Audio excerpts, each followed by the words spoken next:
Oh, okay. Hi. How is it going? Hmm.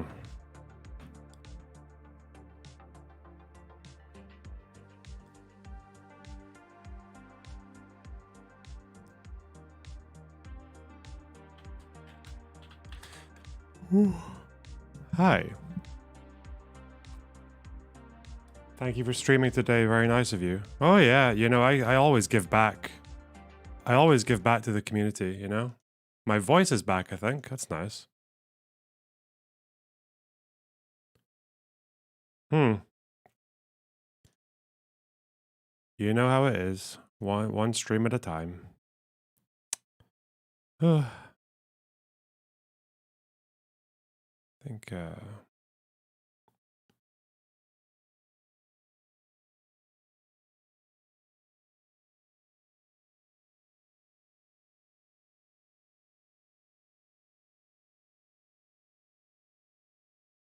is that Mr. Skeletal in the background? That's just a picture. It's called Untitled. I don't know what it's called. World War IV, World War V. Yeah, I'm looking forward to all of them. Fuck it. Okay, when's my translating paycheck? I don't know.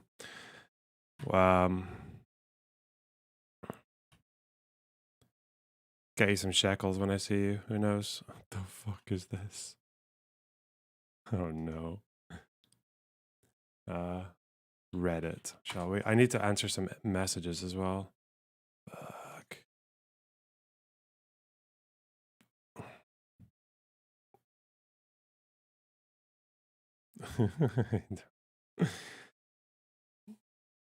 So no one made this. This is photoshopped, right?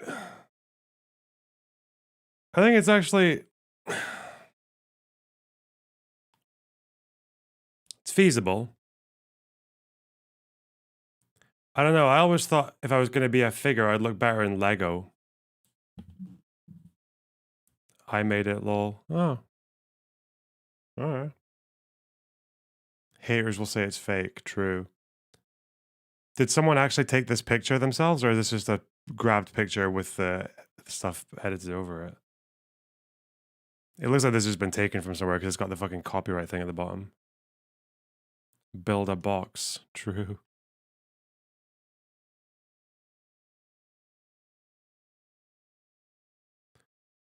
Ooh. Cute. Very cute. It's nice to see things that are interesting on my subreddit for once. Oh, fuck it. Not her. Yeah. The settler, fucking crazy person. Case concerning application of the Convention of the Prevention and Punishment of Crime and Genocide, 2007. Nicaragua, drunk or sober? What?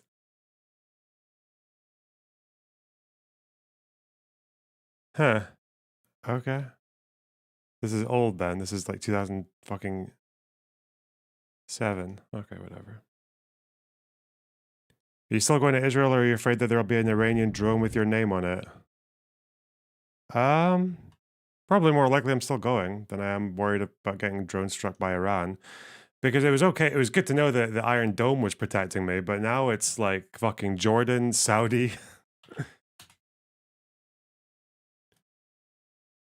You think the Houthis are going to turn on Iran?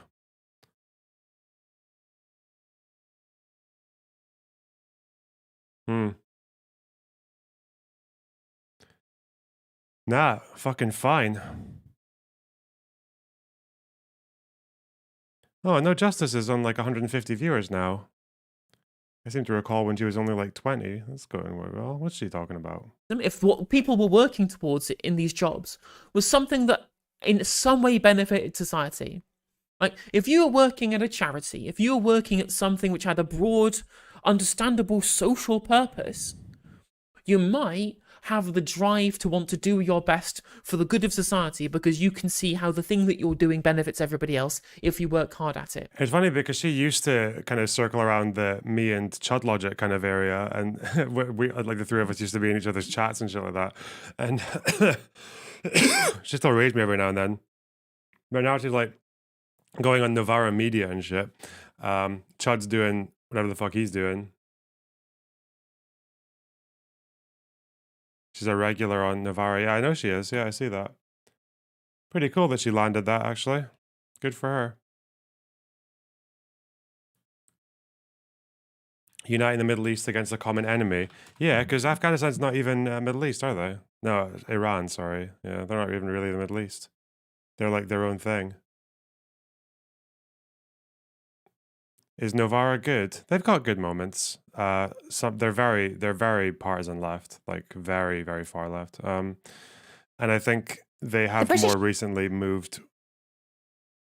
Like they've done really well recently. Like this, a lot of this channel growth, they had like 100K subs at around the same time I did, and now they're just blasting. And they kind of just put out like they put out their full stream segments and then snippets. So they're putting out like 3 things a day. Some of them only get like what 30K views, other ones 200K. And they're very, very regular. This is all in 2 weeks. But they've been at this for years. I think they started probably like 2014 or something. Yeah, 10 years ago. So it was a long climb. Some of these videos only had like 500 views.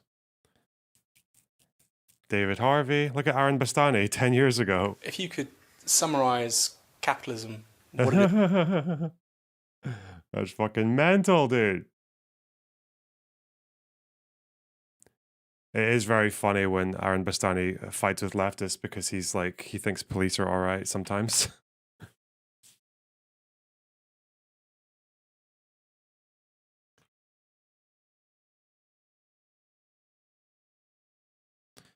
Anyway, they changed up their strategy in the last year. I don't really know what they changed, but yeah, who knows? They were sus on Ukraine. Yeah. The problem is that they didn't talk much about Ukraine, I don't think, because again, they knew that they weren't full fucking Mearsheimer, but they were like, oh, a little bit, you know, a little bit. Again, NATO kind of like did a little cheeky, yeah, it's stupid, yeah. They're tankies. They're not tankies. They're clearly not tankies. The one who's maybe closest to being a tanky might be Bastani.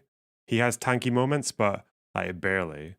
And the fact that they're interviewing fucking Abby Martin and probably, I don't know how much, maybe there's pushback here, but I'm guessing not much of its Israeli society is fascist. What, the fucking Assad supporter and shit? Okay. Ash is full tanky? I don't think Ash is a full tanky.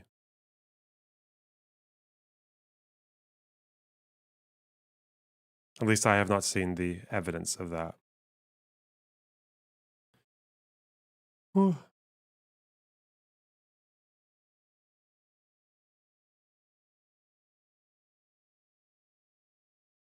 Did they do the NATO expansion take? No, they just said that it played its role in getting the invasion started. I don't really know if they ever did the whole US-backed coup nonsense. They might have. I don't know. But I remember that Paul Mason guy who used to be like a pretty popular Marxist guy had a big falling out with them over that because he was more pro-Ukraine. And he kept on accusing them of making Putin talking points and shit.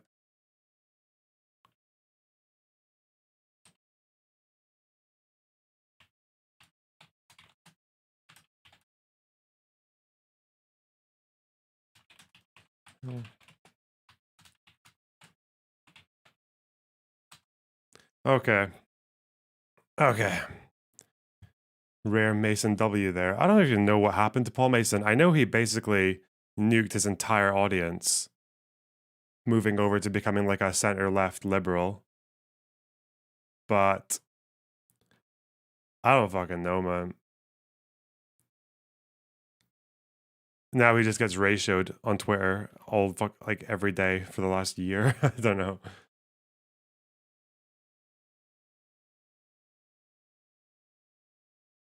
Yeah, now he's got like his stand with Ukraine shit, and his popularity's kind of dwindled a little bit. 600K followers, and every tweet's getting like, wow, retweeting, getting like 1K or whatever. Where's his own ones?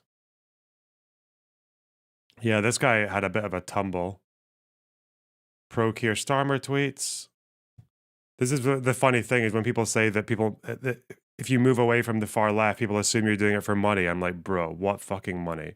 All the money right now. Like, if you get your start as like a bread tuber, Marxist, leftist, whatever, the money is in the fucking Marxists and leftists. Like, that's where if you just keep on pleasing them, you'll do fucking fine. Not doing whatever the fuck this is. Standing Together, which is like Israeli leftist organization. Yvette Cooper, yeah, he's basically center left kind of social democratic style now, yeah.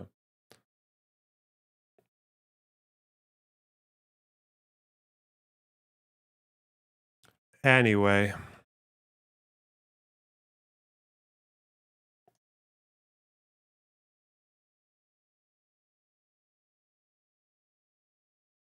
What's up, mate? Hi, Ali Bally. I'm all right. How are you? I'm too poor to be a moral leftist. No, it's the profit motive to keep on shitting on the profit motive. That's what it is, basically. Or otherwise you pay the price pretty hard, actually. Let me see. Apparently, I need to do fucking messages. Jank was on Pierce again. Apparently he said some more crazy shit. Oh no. This is like a short one because it's like a whole... Okay, let's just have some jank in the background while I do these messages. Oh, they actually talk for a good while. Okay. Oh, it's only 41 minutes and they start at what? 12. Okay, fine. Come on, junk. Pierce the contact. Does Pierce actually have serious people on his show anymore? Or is it just these fucking psycho shouty screamy fucks? What? Having me again, Pierce. Well, I'll go down to my panel to debate this. Cenk Uygur, Joe Walsh, and Emily Schrader. Let me start with you, Joe Walsh, because you were giving me a bit of hammer on X, formerly Twitter, yesterday, because I tweeted in reaction to what had happened that I wanted Israel to show restraint, and I feared that Netanyahu wouldn't do that. Now, just to clarify what I meant, I didn't mean there should be no response. I just wanted that response not to be just going all guns blazing into Iran, because I genuinely fear that might accelerate this into a much more catastrophic situation. But you feel very strongly, don't you? I can tell that you believe Israel is always the one when it gets attacked that is urged to show restraint, and they shouldn't be told to do that. Pierce, really good to be with you. And I apologize if in my Twitter response to you, if I got personal. I apologize. I didn't mean it. My beef wasn't with what you said, that Israel should show restraint, because I actually agree with that. My beef was the timing of that tweet and so many others. Israel was under attack. The the alarms were going off in Jerusalem. Missiles were raining down on Israel. And it just didn't seem, Pierce, like that was the proper time, while Israel is being attacked, to come out and say Israel needs to show restraint. I agree with the sentiment of what you said. I just didn't think it was the proper time until we knew, Pierce, how many of those missiles might have gotten through and or killed Israelis. Right, fair enough. Let me go to Cenk. Cenk, it's very complex situation, this. In fact, the whole regional issues are very complex. And we have, of course, at the same time, the situation in Gaza. But Cenk, when you see what Iran did to Israel, what do you think Israel's response should be? Their response should be nothing. They should leave well enough alone. Joe Biden, with a rare victory here in being right about the situation, de-escalate right now. Israel obviously started this, and by that I probably for different reasons. I think I agree, and I think I agree. Israel knew what they were doing when they targeted that fucking consulate. They knew Iran would do something. Iran did something. Iran probably intended to cause quite a bit more damage than denting a fucking military base and injuring severely a 7-year-old Bedouin or 10-year-old. I don't know. I think Iran probably wanted more than that. I don't think they expected to get cucked in the WWE heel turn by fucking Saudi, and they probably expected Jordan to intercept because they have problems with Iranian proxies at the Jordanian borders with Syria and Iraq. But Yeah, I fuck it. I think they kind of got what they needed. They said that they're going to hit back. My guess is they're both kind of doing this thing where they are smashing the fourth wall with the way that they talk about this shit, right? First of all, it was Iran. What was it Iran said as they were hitting Israel? I think they said, yeah, like I think this was as the rockets were still on their way. They were like, "Yep, military action, it's concluded, job done." As if to say, like I said, okay. I don't know if find a clip of me a couple of days ago saying Iran was going to do tit for tat. They were going to do enough to make it look like they were doing something, maybe cause some damage, maybe a bit more than they expected, but they were not expecting to escalate into a fucking full-scale war because that doesn't actually help them. That doesn't actually help them as much as it doesn't help anyone. It's not what they want. So they kind of got what they wanted as well. Iran, they've got enough of a propaganda machine that they can spin their attack into looking like a lot more than it was, or even they can say like, well, look what we're capable of, right? And then Israel gets to say, well, look, we intercepted it all. Basically, everyone's fine. Like, fuck you, Iran. And even Israel said, forceful response. They said that they were going to do a forceful response, but one that won't spark wider war. So even, you see how both sides are kind of just like doing the saber rattling, but also telling you that it's saber rattling as well. That's kind of, I don't really know how common that is, but that's quite funny. Yeah. Like the fact that Iran's sending their attack and saying, all right, that's it, done. Okay. We're even. And then Israel like, nah, we're going to hit back, but not enough to cause a war, right? What will they do? I think it's possible they might just hit other embassies and just do what they usually do, like do what's quite common, another Soleimani, like America style, or another fucking Syria, or they might do like cyber warfare. One of Israel's more recent things that they did to Iran was a cyber attack on Iran's nuclear facilities, and it actually it was a virus or something that they sent over, and I think it set Iran's nuclear program back like years just with this cyber attack. So it's not even suggesting that they'll do a military strike. I don't know if Israel's actually going to drop bombs on Iran. I don't think that's what they're going to do because Iran does not have the same air defense system that Israel does, nor does Iran have 3 countries surrounding it that are willing to intercept those on the way. Unless, I don't know, would Saudi do the same thing for Iran and be the international peacekeepers? I don't know. Probably not. Anyway.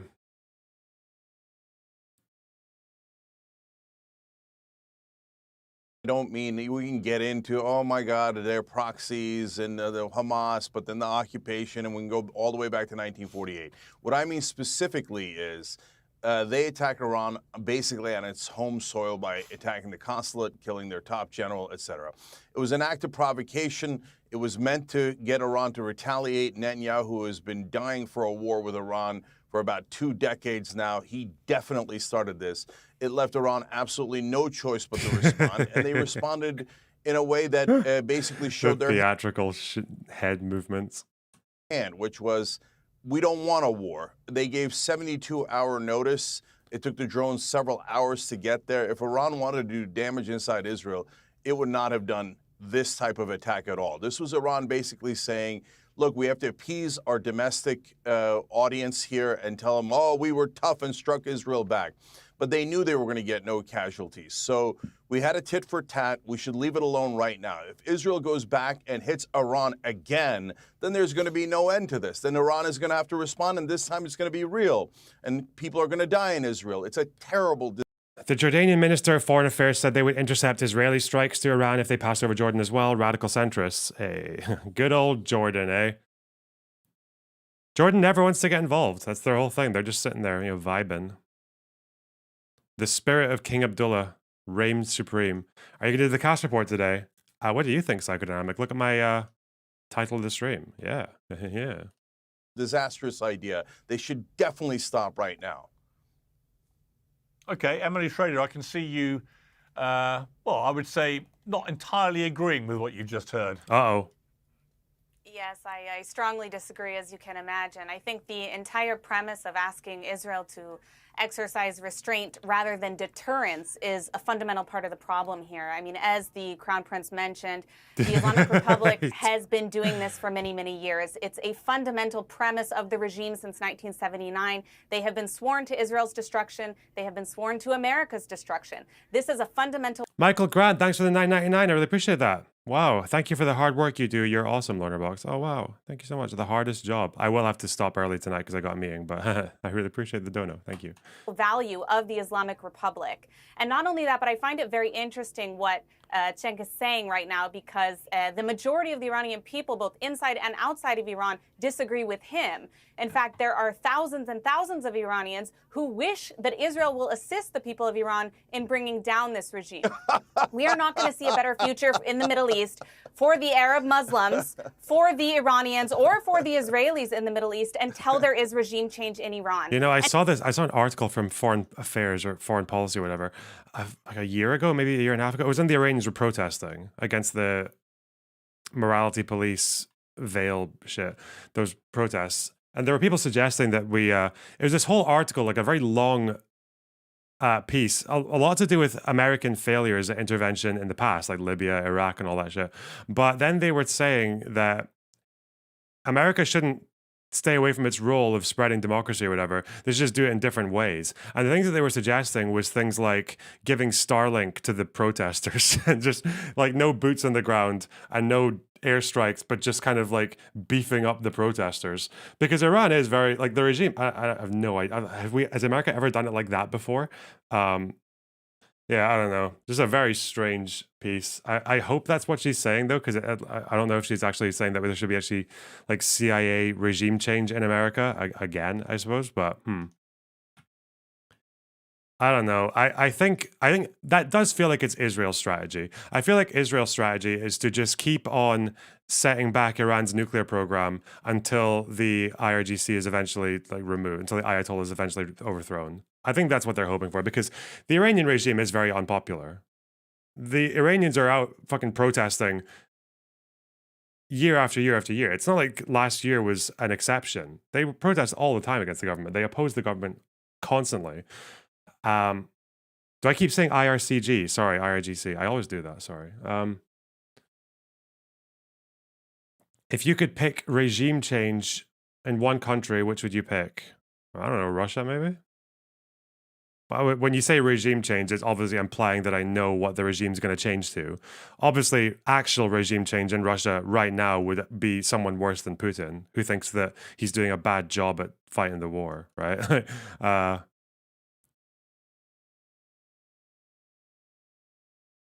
Did you see that LSF clip of the Iranian streamer hating on IRI? No, I didn't. What?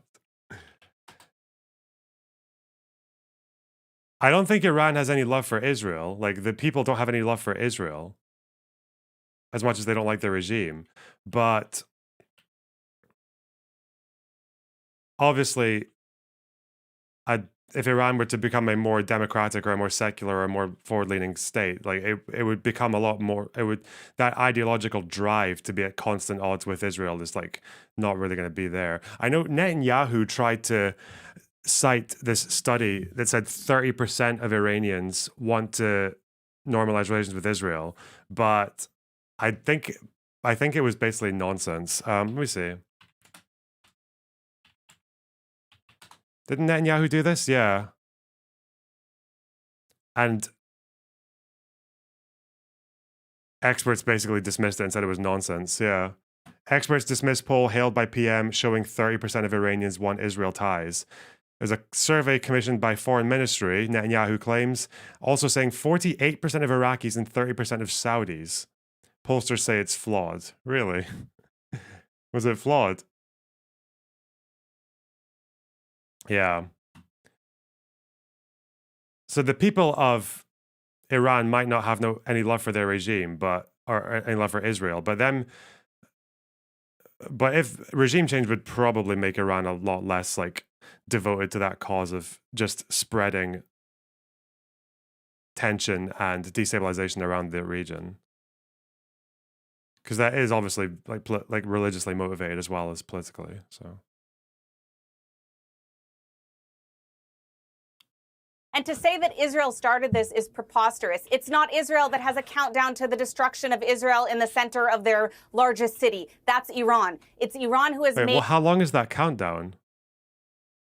I didn't know it was a countdown. Oh, okay. hating Israel a fundamental premise of the regime, an obsessive hatred, an obsessive irrational hatred that they have taken money from the people of Iran and poured hundreds of millions of dollars into terrorist proxy organizations on the borders of Israel in order to ultimately destruct and destroy the state of Israel. I also want to add one more thing about the consulate that's important to note, that it was not, in fact, a consulate.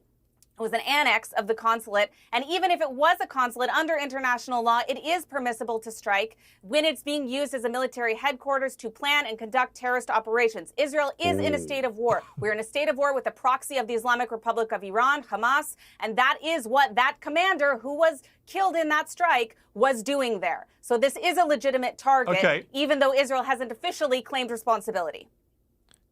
Okay, I'm going to bring Joe in a moment. I just want to check. You were laughing at one stage there. What were you laughing at? Yeah, I mean, look, a lot of absurd things were said there. Like any mention of the Crown Prince. I mean, the guy's the son of a former dictator of Iran. He has zero credibility with the Iranian people.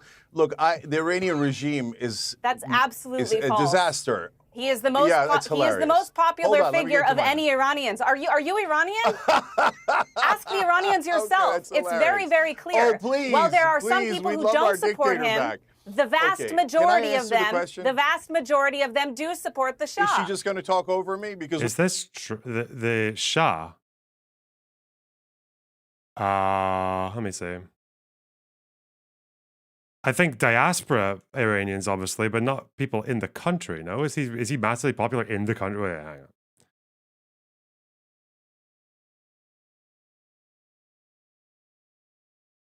on.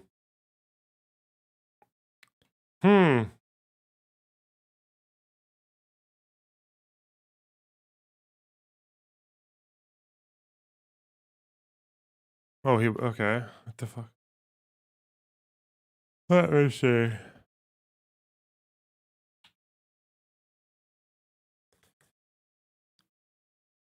What are we talking about?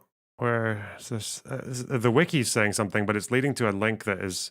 The wiki's saying that he has a popularity with the older generation of expatriates that left Iran during the revolution and with some people in Iran.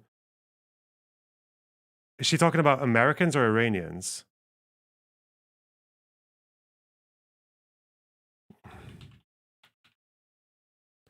Extremely popular with expatriates, even some Iranian citizens living within the country. Yeah, okay. Huh. we can keep So what were they saying there? Very clear. Are you Iranian? Disaster. The son of a... Okay, I'm going to bring Joe in a moment. I just want to check. You were laughing at one stage there. What were you laughing at? Yeah, I mean, look, a lot of absurd things were said there. Like any mention of the Crown Prince. I mean, the guy's the son of a former dictator of Iran. He has zero credibility with the Iranian people. Look, the Iranian regime is... That's absolutely a false. disaster. He is the most popular figure of any Iranians. Is this... Okay, wait. Most popular figure. No, she's talking specifically about the Crown Prince. What is this? In response to the question, Islamic Republic, yes or no? Where's this? Diaspora. Oh, wait. Involving 158,000 people in Iran showed that more than 80% of respondents reject the Islamic Republic and prefer a democratic government. That's not surprising. But are we talking? Is he like the symbol? I don't know enough about Iran. Is he like the symbolic leader of the democratic movement? The Shah, the Crown Prince? Huh.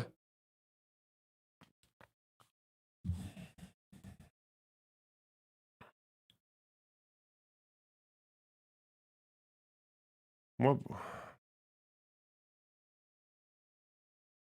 This is in 2023. Like, this isn't surprising at all. What does it say else? What else does it say? Preference.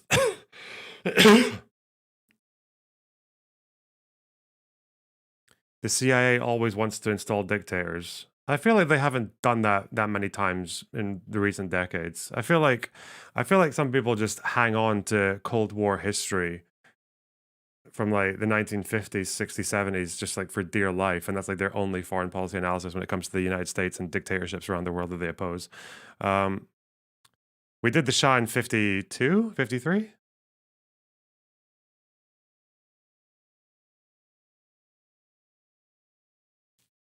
Because it was Mossadegh before then.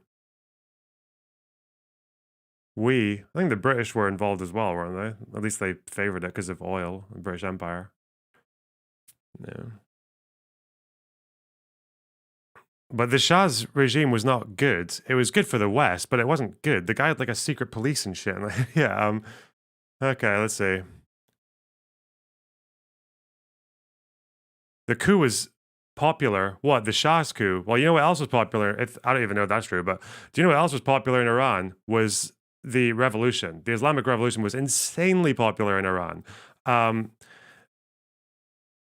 That's why it was also fairly non-violent, like the actual process of overthrowing the guy, the Shah, because of how much approval the revolution had. Like a lot of those women who like threw their fucking veils back on in the streets did it voluntarily. They did it before they were forced to, right? Yeah. It's like millions upon millions of Iranians just like out on the streets for that to happen. Yeah.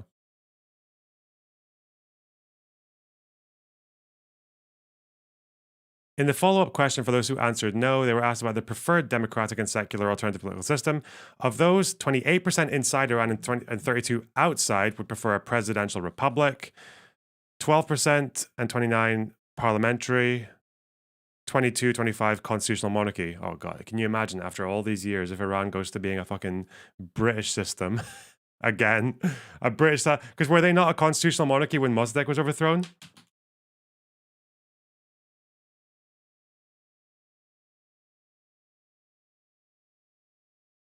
Didn't install the Shah, granted him dictatorial powers because it used to be. Yeah, that's what I said. Yeah, okay.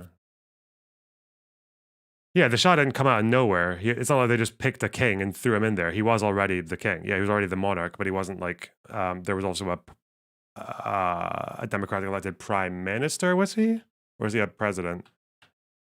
I think he was a prime minister. Yeah, this dude. Okay.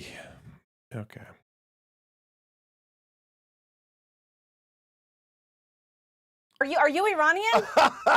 Ask the Iranians yourself. Okay, it's very clear. Oh, please. While there are some please, people we'd who love our don't support dictator him, back. the vast Okay, majority can I of answer the them, question? the vast majority of them do support the Shah. Is she just going to talk over me? Because we can keep doing this all day long. Let me answer the question. So, first of all, the idea that they want their dictator back is hilarious. Second of all, but the thing that I laughed out loud at is she's like, oh, the Iranian people want Israel to bomb them.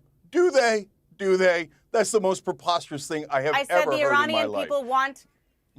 It's actually not. There are multiple polls that show that. I personally think it's crazy. Multiple polls that show that they want to be bombed by Israel? There have been that they support Israeli strikes, that they support Israeli... Well, if she can just say it. I feel like the fact that the regime itself is really unpopular and that they'd rather some kind of democratic system is pretty uncontroversial. Why do Iranians support Israeli strikes? How? There's no way. What poll is she talking about?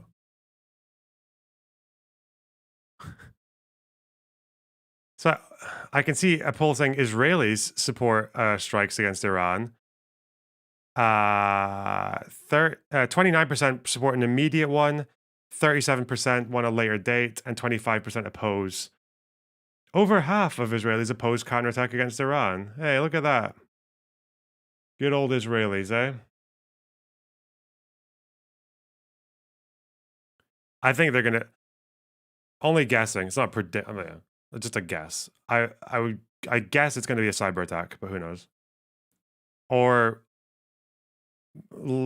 after that, it would be an attack in a different country. Least likely is they actually hit Iran's soil itself. We'll see. I don't know. But I'm basing that on pure vibes. So let's see. I don't think there's any poll saying that a surprising number of Iranians want to get bombed by Israel. Iranians fear their brittle regime will drag them into war. Okay, there's something about attack on proxies. Yeah, or Iranian figures as they're liaising with fucking proxies, right? Like what happened in Syria. In the consulate annex, as it was called. I still don't know the international law when it comes to hitting the consulate. Assuming it was the consulate. I don't know what the law is on hitting a consulate building to target figures who are part of a war against you in a country that doesn't even recognize you. Don't know. I can't. Fuck. This I can't get into this fucking Economist article. Ugh.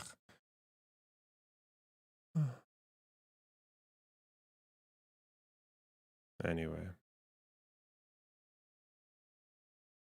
Strikes on regime, IRGC, and regime sites exclusively. Oh god, we're getting on IRGC sites. Yes, the majority of the Iranian people support regime change. The majority. So, regime change. Okay, she's. That seems uncontroversial. Okay. Of the Iranian people support regime change. I find it disgraceful that you are laughing at the suffering of 80 million people who live under an Islamist dictatorship. No. There are women who are being dragged away by the morality police. As the Crown Prince mentioned, there is a second front of this war, and it is against the Iranian people internally. Is that funny to you? Let me get Is it funny to you that women are being kidnapped by the regime? Is she just going to talk 90% Jake, of the why time? don't you respond to that? All right, is that funny to you? Let me just respond real quick. Do you find it funny that women, that Iranians are being oppressed Can I on a daily respond? basis All by right, this whatever. regime? So they support regime change, but not the dictator. Well, it seems to be that in roughly equal measures, they are between a presidential system, a parliamentary system, or a constitutional monarchy. Yeah, because I think they used to have a constitutional monarchy. So that part is so it's not so wanting democracy and regime change and also wanting the Crown Prince. That's not incompatible because the Crown Prince would be in the context of a constitutional monarchy. You know, like the UK. And as you guys know, the UK, for all our maces and swords and lords and fucking Queen's speech, King's speech, we function better than the United States, all right? It's too fucking boring, the American political system. The House and the Senate. Ugh. You need more fucking majesty, okay, to keep people believing in your system, all right? That's why right-wingers and fascists don't want to overthrow our political system in the UK. It's because they kind of like it. It's like it makes them happy to look at. They like looking at the people with the ermine and the furs and the weaponry and the sergeant at arms.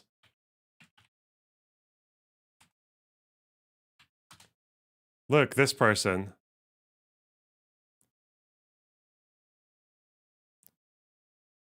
God, we're so modern. Look at us. A fucking colonial slave country.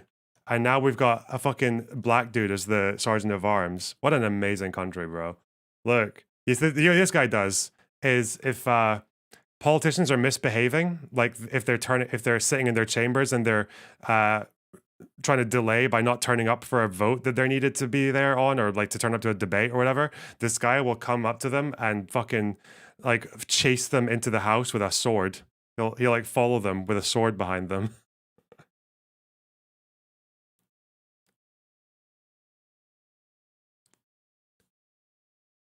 It's a good system. No right winger is ever going to try to overthrow this system. Okay, they don't care. They love it. Okay, you Jack, can talk all your day response. long. We're not going to. All right. So, What, bro?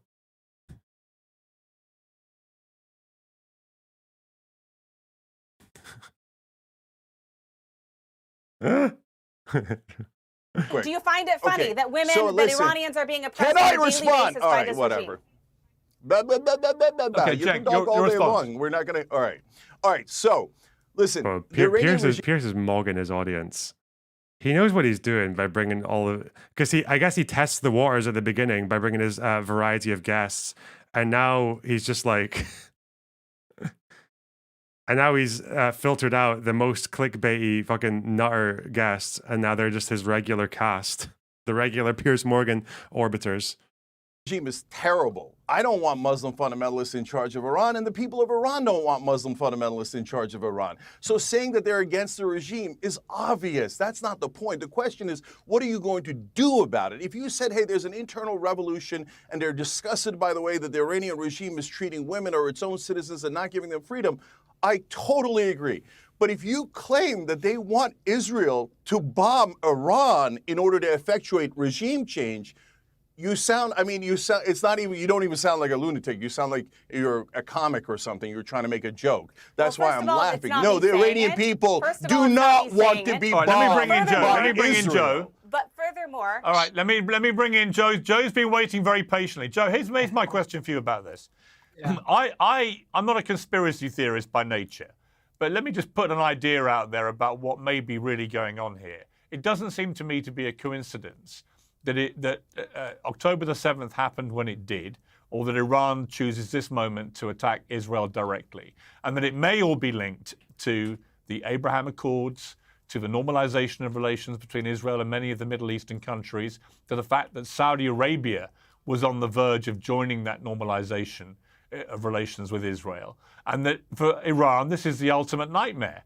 And that through their proxy tentacles in Gaza and Hamas, they facilitated what happened on October the 7th to cause and maybe deliberately provoke Israel into what they would see as an overreaction, which would then lose global support. And it may be that what they've done with this missile strike directly into Israel is part of the same process, deliberately goading Israel into potentially overreacting, which may ultimately play into Iran's hands. Pierce, I think you are spot. Yeah, see, this is the part that I don't think Iran was anticipating, was Saudi and the Gulf and other Gulf states, including Saudi and the Emirates, sharing intelligence with Israel, and that being key to the success of the air defense response. And the US, obviously, there were some US destroyers that shot down. I don't think they were expecting 99% interception rate.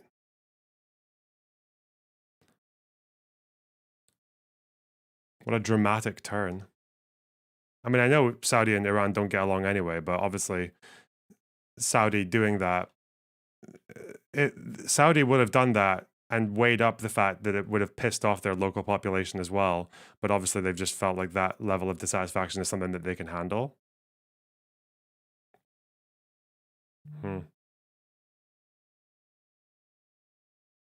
Anyway. On, my friend. Look, it's silly to engage in who started this first. Let's not do that.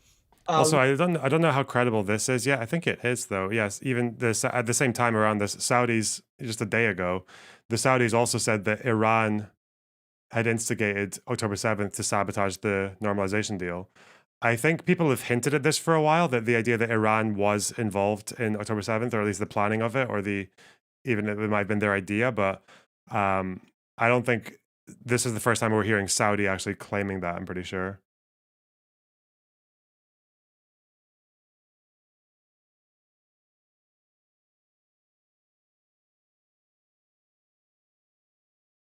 Accused Iran of instigating the conflict in Gaza to undermine progress. Who was it who said? A source in the royal family said Tehran promotes terrorism, suggested that Riyadh played a role in thwarting Saturday night's drone and missile attack against Israel by the Islamic Republic and its proxies. Wild. In a war between Iran and Israel, who do you think would win? Neither, probably. I don't think either side has the power to destroy the other. And the problem is that if Iran did well enough, Israel would just use nukes. If Iran ever started getting the upper hand and Israel felt that they couldn't handle it, they would just use their nukes, right? Yeah. So basically no one.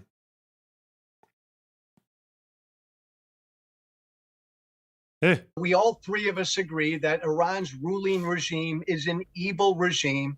The Iranian people deserve to live in freedom. Pierce, you're exactly right. Look, Saudi didn't counterstrike Iran. I know they didn't. The answer is the only way. Wait, I didn't say they counterstruck Iran. They helped with the thing, no? The interceptions. They intercepted Iranian munitions over their airspace. Get to peace in this region is when Israel can partner with the moderate Arab countries and isolate Iran, isolate Iran's proxies and all the other Islamists, not Muslims, Islamists who want to destroy Israel. Pierce, which is why I agree with Cenk on what Israel should do to what happened over the weekend. Do nothing. Hey. Ignore Iran. Finish the job in Gaza, work with the moderate Arab world to rebuild Gaza, and completely ignore Iran, isolate Iran. That's the only way we're going to get to peace. Emily, I mean, do you agree with that? Do you not see the danger, Emily, that if Israel does now launch a massive counterstrike into Iran, that it could actually be doing exactly what Iran wants it to do? Of course, that's a distinct possibility. I think there are a lot of options on the table when it comes to any kind of response. I know there's already been some discussion this morning about a cyber attack. There are a number of different options that have been put forward to the cabinet, and it remains to be seen what they will do about it. I don't know if a military option is the best option for a regime change in Iran. I've advocated for many years now that I think that the Western governments have an obligation and a duty to assist the people of Iran. What the Crown Prince was mentioning about maximum support is incredibly important. The people of Iran want this regime to fall, and I do believe that there is a way to do it peacefully, but it does require a lot of effort on the part of the West, and it does require enforcement of sanctions, not just putting on the books, enforcement of sanctions, adding additional sanctions, choking this regime out until they fall, and also empowering the people. We had multiple uprisings that have been quashed violently by the Islamic Republic.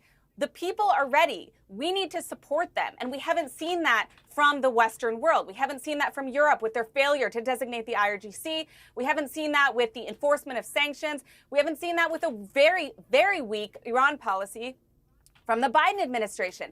That is something that allows this regime to continue, not to mention, of course, releasing billions of dollars in assets that is then going to terrorist organizations throughout the Middle East that disproportionately harm and kill Arab Muslims in the region. So really, Israel and the Arab world are on the same page. As you mentioned about the Abraham Accords, Some this is World War III war bonds for the Lonely Box Man. Wow. Leon, thanks for the 20 euros. That's so generous of you. From my bunker. Can buy a couple of bunker bricks with that. How much does a brick cost? How much is one brick? Can you buy a single brick? Oh, they're actually really cheap. Is a brick really 82p? Huh.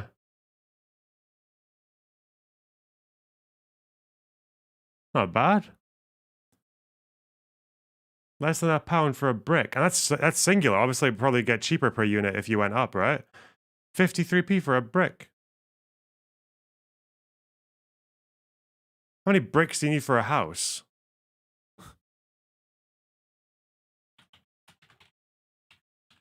Oh yeah, it would be, shipping would be insane if you bought.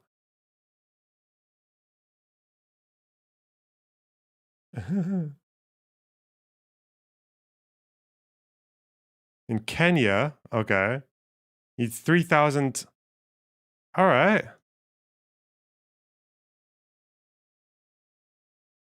Now I just need some land. Just need a field that no one cares about. You know, one day I'll do it, right? We'll do a house building dono drive, like those fucking clickbait Twitter videos.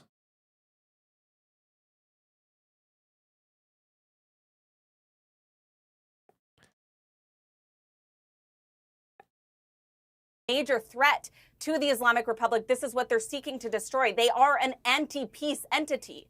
And so I think that the democratic Western world needs to push back against that, and they need to empower the people of Iran, increase the pressure on the regime, increase support for the people, and see if that can get us to where we need to go with this regime falling. Okay, Cenk, I mean, I was struck. The labor is what's expensive. Yeah, I know, but you guys are paying me for that, okay? That's fine. Don't worry about the labor. I'll do it. I'll do it for free. By the fact that immediately racing to the defense of Israel when these missiles were fired were the British, but also Jordan, Saudi Arabia. You know, it was fascinating to watch the geopolitics play out here. How significant do you think that was? Yeah, so there's a lot going on there. First of all, when the UK and the US help Israel knock down the drones and the missiles, I'm totally in favor of that. As you know, Piers, I've been consistent on this from day one. I don't want any civilians dying in Israel, in Gaza, in Iran. Learnerbox, straw is a lot cheaper material to build a house, or you could upgrade and go with sticks or wood. I'm not trying to reenact the fucking Three Little Pigs, mate. I just want to build a house. Okay. That's what I care about the most. And so we want to avoid war. Saudi Arabia has always hated Iran. That's not surprising. Look, Israel actually Nice try, big bad wolf. could unite a lot of the Arab countries, moderate or otherwise. Saudi Arabia, of course, is not moderate. They're also fundamentalist Muslims. They're also dictators, etc. But you could rally all those folks as long as you end the occupation. But if you're going to continue the occupation for another 75 years, 75 days, etc., you're never going to rally any of those Arab countries. Yeah, you might get a deal with a dictator or two because they have economic interests on your side, but you're not ever going to get the people on your side. And by the way, in this conversation, we're actually finally getting to somewhere productive. Look, there's plenty of disagreement I have with Emily on the money and the sanctions, etc. But overall, think about it, guys. If you bomb Iran, do you think that makes regime change more likely or less likely? Obviously, it makes it less likely because it allows the regime to rally the Iranian people. It depends on what kind of strike. Can I just it depends finish? on what kind. If you're targeting an IRGC site, if you're targeting a nuclear site, you can't make a blanket statement like that. That's massively overbroad. There is a strategic military option. There is no people on Earth. There are no people on Earth that say, oh, it's okay to bomb our country as long as you bomb military or nuclear facilities or anything like that. No, of course they're going to think Israel bombed us. You have to bomb them back. 85% and it's going of to rally 10,000 them people around the on my own regime. I social can't media understand why you voted can't in see favor of that. this. It's so look, guys. It's not I don't me know. saying Like, it's thousands of Iranians. Here's it's not. I'm That's not- Let me bring in absurd. Joe. That's Let me bring in insane. Joe. Believe me. Let me bring in Hold on, Joe. Piers. He's been waiting Piers, patiently. Let's clarify. Okay. Okay, so Emily says bombing Iran is going to get the Iranian people on Israel's side. I say no. What do you Well, no. two To be say? fair, no. No, I Wait a said minute. bombing To be fair, what she IRGC said was sites. it depends. It depends what targets Israel targeted in that No, eventuality. it does not If it depend. was purely There is no military target. targets, nuclear targets, and so on. No, I mean, no, has there she is not no got a point, target. though, Cenk? Where the Iranian Piers, are you saying that the Iranian people would be like, "Oh, you targeted us, but in the best possible intentions. We're so happy Israel No, bombed us what because I'm it was only saying. our military facilities." No, what I'm. I mean, no, that no, sounds. no, like, what I'm saying is, I criminally think Emily insane. has a point. There would clearly be a different response, I would imagine, from a lot of Iranian people if they, the civilians, were not targeted. I mean, there's a qualitative difference between military targets and civilian targets, isn't there? Barely, because look, it's all about rhetoric. You think the Iranian regime is going to tell their local population, hey guys, don't sweat it. It was just a military site. No, they're going to rile people up. I think it's deeply counterproductive. It helps the mullahs. It helps the Grand Ayatollah. If you bomb Iran in any way, shape, or form, do you think that if America was bombed, we'd be like, oh no, it's okay. They hit a military target. So we're now in favor of the country who bombed If us. the vast There's a majority of 0% the chance of American that. All right, let me bring in. Of Let me any bring in. country. Let me bring in Joe. I'm actually not too sure about that. How many would local Iranians cared if like the nuclear site was hit in a strike? I don't have no idea. Couldn't tell you. Would they suddenly become pro Ayatollah? Yeah. Now, Opposed the government. let me but bring yes. in Joe. We must let Joe have a say. Joe. No, and I'll be brief, Pierce. Thanks. I just think what happened this weekend, and I say this as someone who is off the charts pro-Israel, what happened this weekend presents an opportunity for Israel. And I think turning the other cheek right now and ignoring Iran right now is a huge signal of strength. I really do. There are people around the world who hate Israel who are just waiting for Israel to bomb and attack Iran. Don't give them that. Isolate Iran, ignore them, and focus on what you need to focus on, Israel. Okay, problem Emily. here is that if Israel doesn't respond, the problem here is that if Israel doesn't respond in some capacity, maybe it's a cyber attack, maybe it's some other method that we haven't thought of yet, I don't know. But if Israel does nothing, this also is not the right response, because doing nothing emboldens the regime. We need to deter the regime, not just Israel, but the entire Western world. This is a disgusting Islamist human rights violating regime that is persecuting its own people. Yeah, but Emily, that isn't it also the needs to case, be Emily? addressed. Maybe it can be done through But you sanctions. talk about okay, Maybe Emily. it can be done through Let me sanctions, challenge but you. that's not up to Israel alone. Okay, Emily. Here's my question for you: is it not a deterrence that Iran fires off all these missiles, including ballistic missiles, cruise missiles, and so on, and none of them landed? I mean, barely nothing worked. It was all neutralized by not just Israel's Iron Dome, but also by its other countries and their defenses in the region. But it was a complete failure operationally. Now, it may well be that Iran intended it not to be that successful, hence the warnings that they gave to the Americans, to the Saudis, and so on. It may be it was all performative in that sense. But Mostly drones. I think it was like about 170 drones, some about 100 odd, no, 30 cruise missiles, 120 ballistic missiles. the reality is, Israel's defenses, unlike on October the 7th, they stood up magnificently well. Is that not in itself a pretty unnerving deterrent to enemies who want to try and do this thing? Is that you can try, but you won't succeed? Well, I think there's no question it was a spectacular failure on the part of the Islamic Republic, with 99% of their projectiles being shot down by a coalition of countries. However, when it comes to deterrence, the Islamic Republic knows full well that they can fire 10 times the amount as they themselves have promised to do and overwhelm the missile defense system. So that isn't really an accurate response. And I also want to add that what the Islamic regime did in this instance by launching this, by escalating the conflict, is actually a sign of weakness of the regime itself. I mean, they have rallied around bashing Israel as a tool to, try to get Mixolydian, thanks for the 200 yen. I really appreciate that. Do you like friendly Geordies? Don't know anything about them. Sorry. Anyway. people to their side and to show that they are under attack for many, many years. This is a tactic that they did even with the Iran-Iraq war. They were wildly unpopular, and so they started a war.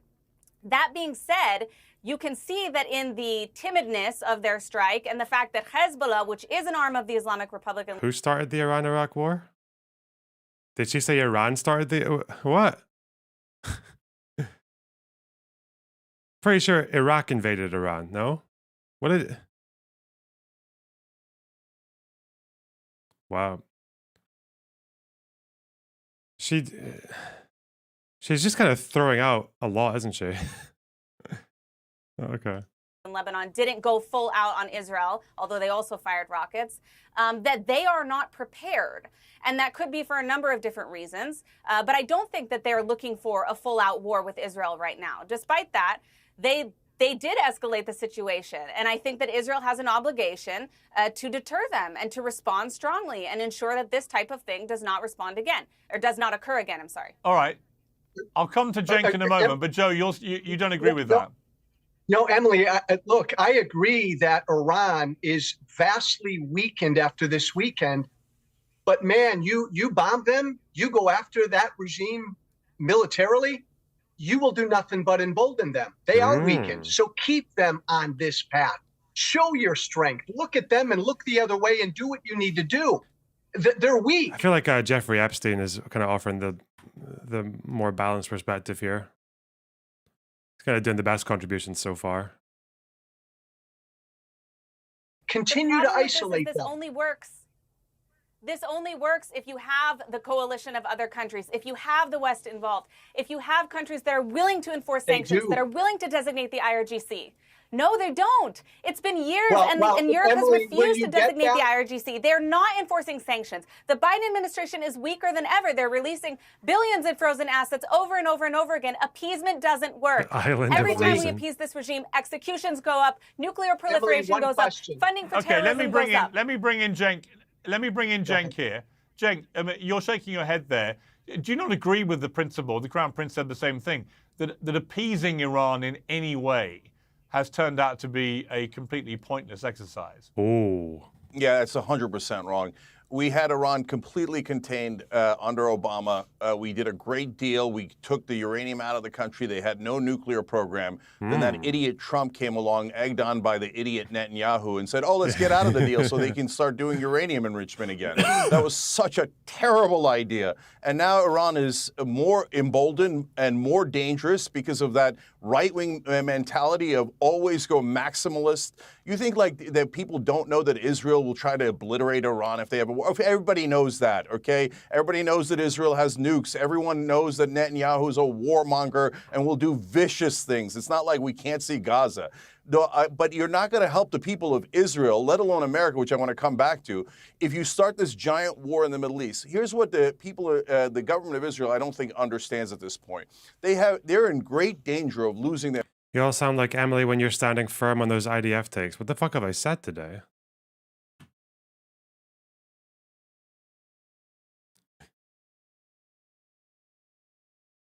Oh, what?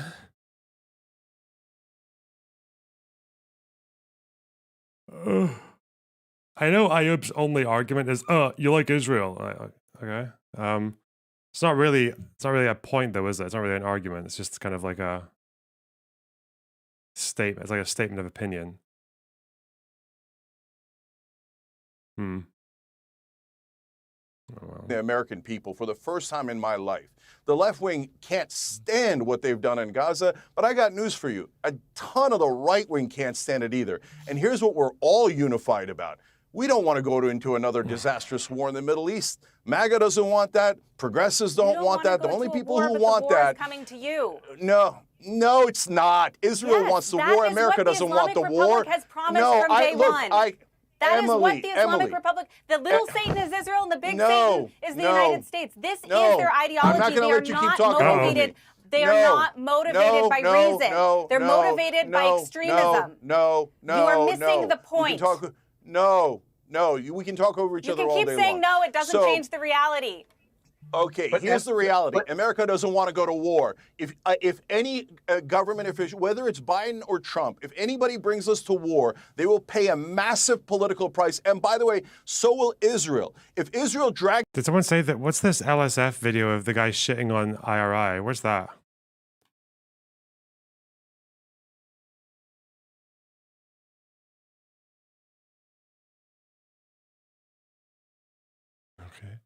drags us into this war, I guarantee you they lose American support. Whether you like it or you don't, and the polling indicates this, you're this close to losing the entire right wing, let alone the entire left wing. We're sick of Palestinians being murdered with our money. And now you want to start a giant war in the Middle East and have us fight for it?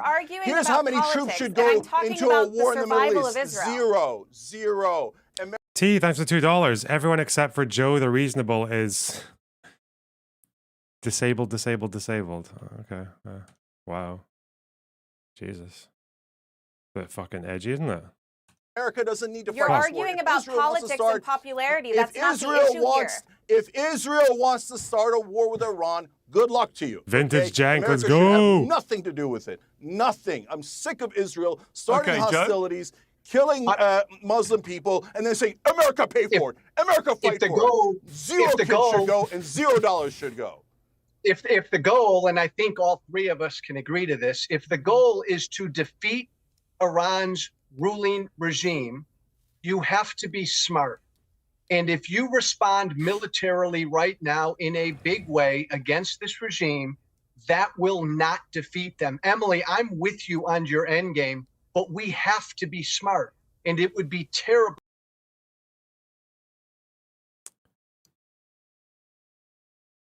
Because we are not IRI. It's good if Israel hits Iran, because then it's gonna diminish the power of IRI. We are not them. Let them attack the embassy. Like, let's go. Like, they're cheering for Israel and America to start bombing them. How much of a cuckold you have to be like, oh, please, America, bomb us. I would love you to bomb us, because that really fucking worked out for any other fucking country that was bombed by US. Shut the fuck up, retards! Holy shit, man. Oh my god. These are the fucking people who are cheering for fucking Israel. All right? And because we are not IRI. How do you know he's talking about IRI? Like, I'm really important. Who is this guy? This guy's great. What are you talking about? This guy's memes. Okay. Huh. Short-sighted right now if Israel responded in kind. We're on a path where we can isolate I don't Iran. think Israel's IRI means Islamic Republic of Iran. No, it doesn't. It means I'm really important. The streamer. The pretty fly white guy from the Offspring video. considering even responding in kind. Any sort of military response would backfire on Israel right now. God damn, if this dumb motherfucker can't find common ground with you, you must be like Joseph Mengele tier. Loner Box is just 2015 Dave Rubin. I agree, actually. What are we talking about? What does that mean?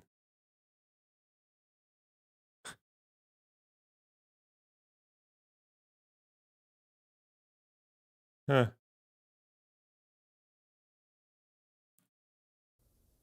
That's right. Emily? And you don't want to do it to Israel. I don't agree with why that. do I you wanna get fundamentally don't agree Israelis- with that. But I actually want to address something else, which is that you're saying America doesn't want a war. I agree with you. What you're arguing about here is a popularity contest. You're arguing about elections. I'm not talking about that. I'm talking about the future and the safety of the United States. I'm talking about the future and the safety of the Western world and the future and the safety of the state of Israel. And the reality is that we're dealing with a regime that is not logical. They are concerned by extremist ideology that they're trying to promote all around the world. It is not logical. That is why appeasement hasn't worked.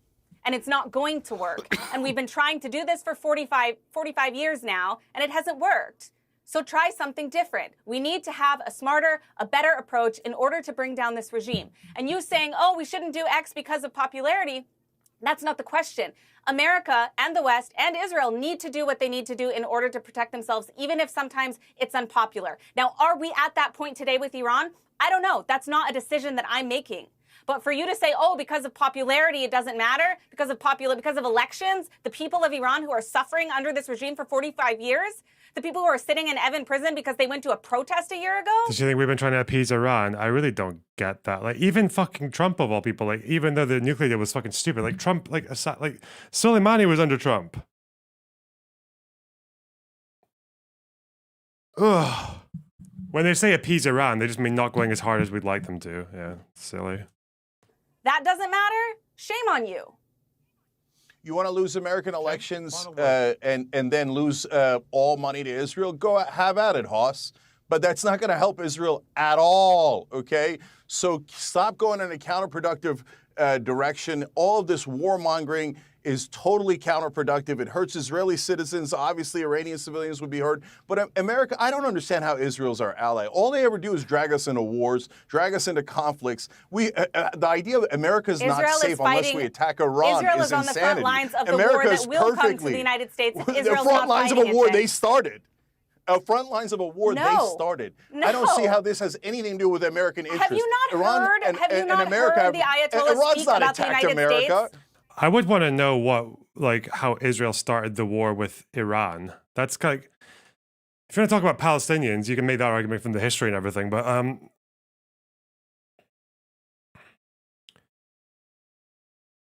I feel like Iran doesn't really have to go to war with Israel. They don't need to do that.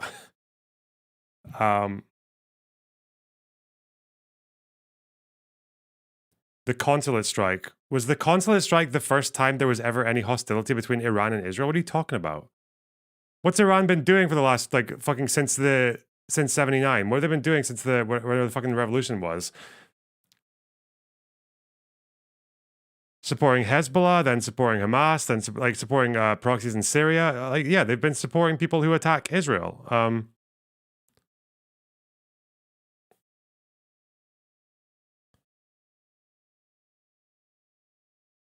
This person just wants, this person wants like a fucking, I don't even know what she wants.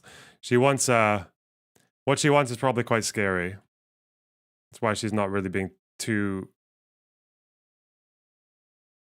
visual, like too like descriptive about exactly what she wants us to do to Iran. Yeah, I know what they say, and you say that they're not rational. That's actually not true. If they were irrational and they were religious zealots and all that, so they're actually greedy and corrupt. That's the thing that drives them. And they want to keep their lives and they want to keep their money. And so that's why they gave us 72-hour notice before And they want to attacked. If they were export irrational their zealots, Islamist they would have extremism all over the world, as they have stated and as they are doing.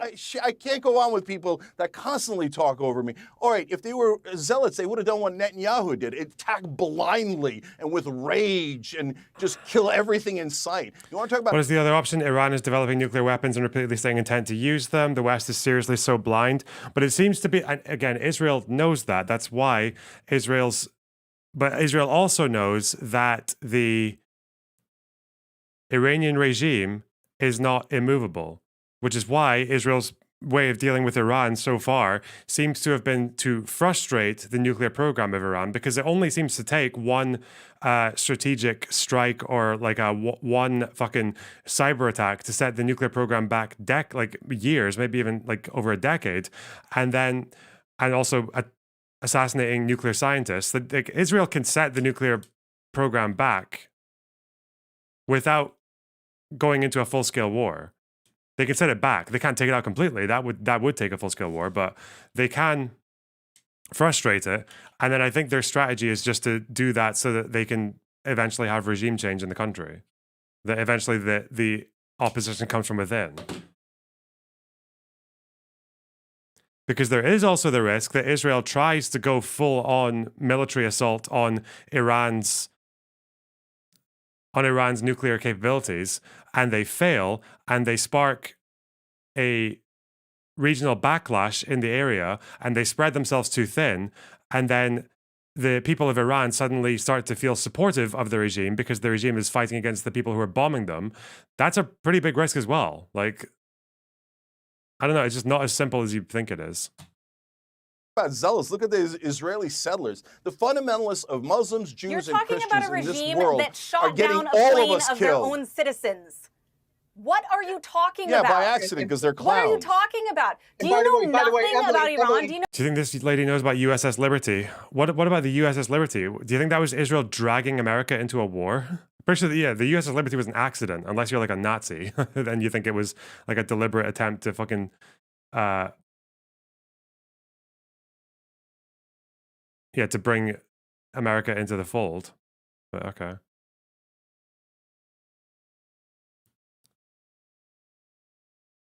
Know nothing about how the Islamic Republic Okay. works? You seem to think Okay, that the listen, Iranian we've got to people leave are it there. perfectly Well- fine with their regime. Emily, Let me give the last word to. Let me give the last word to Joe. Yeah, and Emily, let me slap Cenk with this one, because you and I are on the same side of this one. Israel, I tweeted this over the weekend, Cenk, and I believe it. An attack on Israel is an attack on America. Plain and simple. Israel is No, it's not. Cenk, hold on. Let me finish, my brother.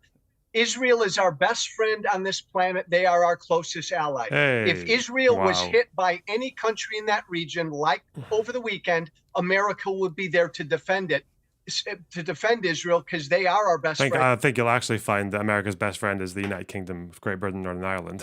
What the fuck? I don't recall Joe Biden falling out on the daily with Mr. Rishi Sunak, okay?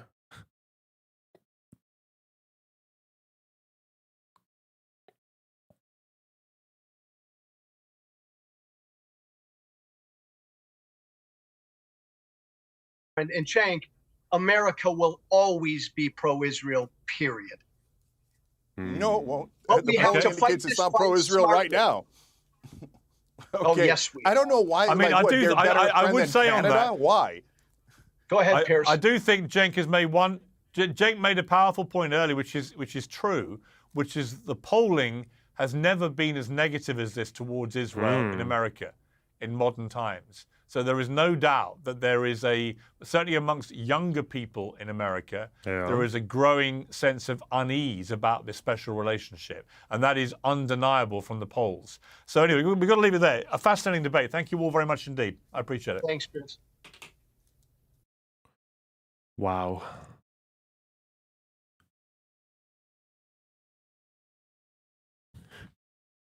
So, World War, what are we on now? 6, 7?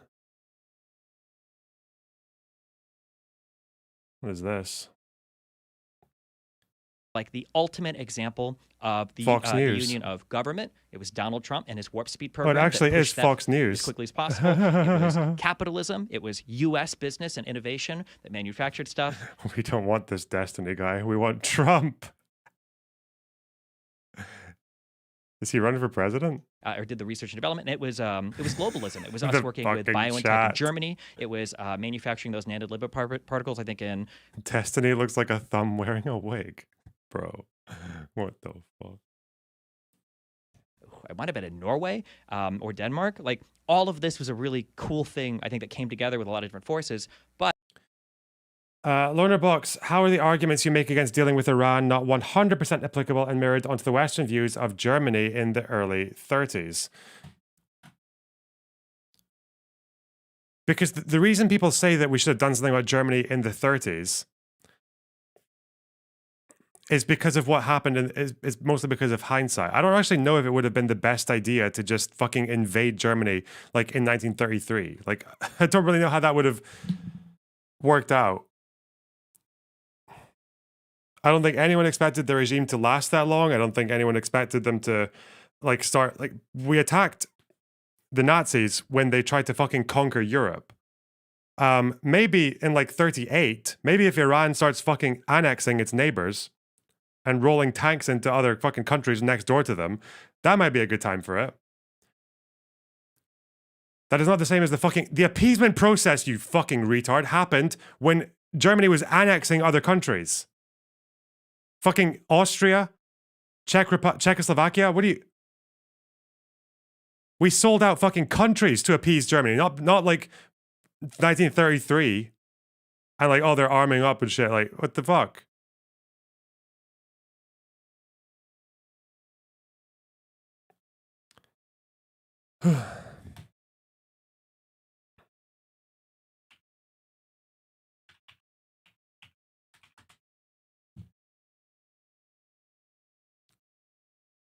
What do you mean appeasement? It was I'm sorry, who refers to appeasement and actually means like 1933-34 when we knew that Germany had violated Versailles by rearming? There was some level of sanctions that varied across Britain and America. But appeasement, that's not what appeasement means. Appeasement was like the Munich Agreement. It was tolerating the Anschluss and the annexation of Czechoslovakia, the Sudetenland.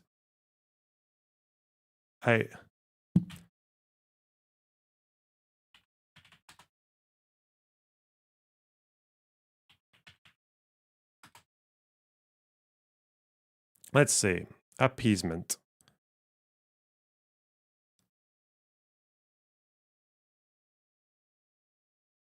I mean, here, it's the policy of allowing Hitler to expand German territory unchecked.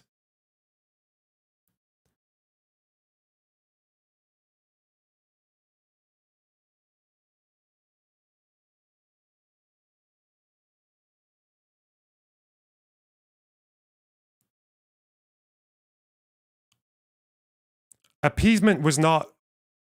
The Wikipedia talks about the 30s. Yeah, you know how like when you go to Wikipedia and they talk about fucking World War II, they might start talking about things that happened before World War II. Do they? Well, they're talking about 1917. You think World War II is 1917? What a fucking stupid argument. What are they saying? Okay, let's see. Is appeasement when you don't invade Germany in fucking 1933? That's what appeasement is to you. Appeasement, the policy of appeasing Hitler and Mussolini operating jointly at the time during 1937 and 38 by continuous concessions granted in the hope of reaching a point of saturation when the dictators would be willing to accede to international collaboration. Just because it talks about pre-fucking 1937-38. 35, 39? So I guess if you're really stretching it, it's rearmament, allowing rearmament to go without enough repercussions. Crazy how you can have a process that leads up to that. Oh, you're so fucking retarded. Okay.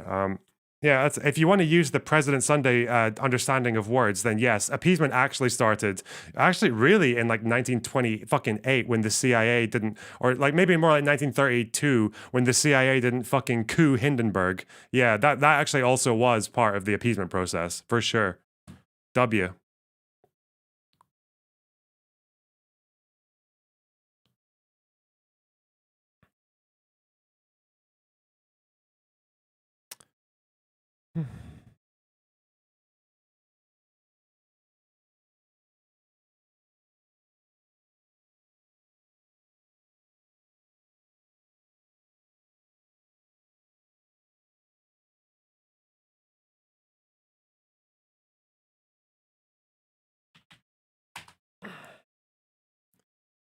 Anyway, it's not even like that's what's happening. Like when Germany was rearming, there were not, as far as I know, when rearmament was discovered by the British or the Allied forces in like the 30s and 34, 35, I don't think, maybe I'm wrong, I don't recall any instances where the British or the Americans or the French were assassinating German military figures or were attacking German armament factories covertly to frustrate the rearmament process. Was that happening? Was that happening in 34, 35? I don't think it was.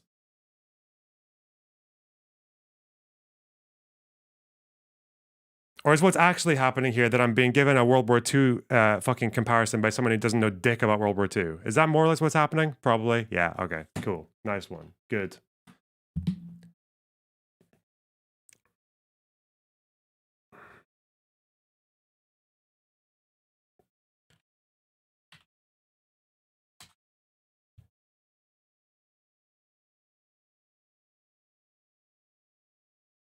I will say, you know, again, like, if you think I'm pro appeasement because of that, like, how that's not really my position. I think if like if we got to 1934, 35, and someone poisoned fucking Werner von Braun or whatever, I'd be like, okay, whatever. Fuck that guy. I don't want fucking V2 rockets going over merry old London. Please, thank you.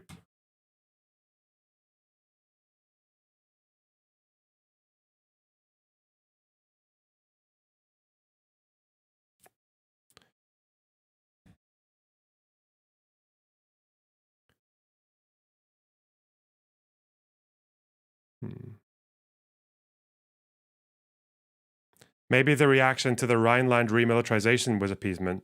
If you want to make that argument, that's fine, but that's not an equivalent. That's not comparable to what the West is doing in response to Iran, right? Because Iran is doing like militarization in their own way with the nuclear program and shit like that. And Western powers are fucking assassinating nuclear scientists in Iran. They're cyber attacking Iran's nuclear facilities. They're fucking assassinating Iranian military and political figures in different countries. That's not what we did in Germany in 1934, 35. Like, okay.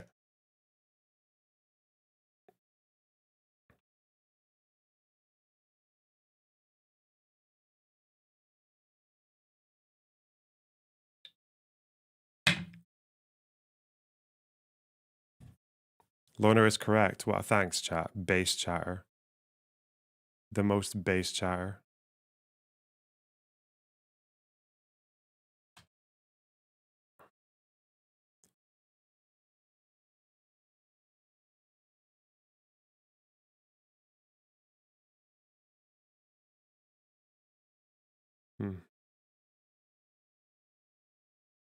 I think you could argue there is a semblance in England's restriction of coal and other resources to Germany, but that's normal trade protections.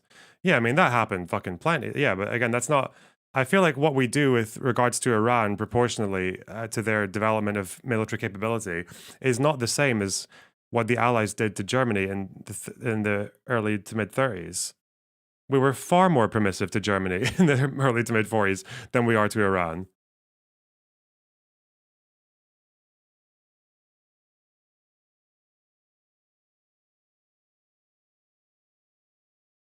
But I guess appeasement in the Wikipedia mentions like 1917 or 1930, so whatever.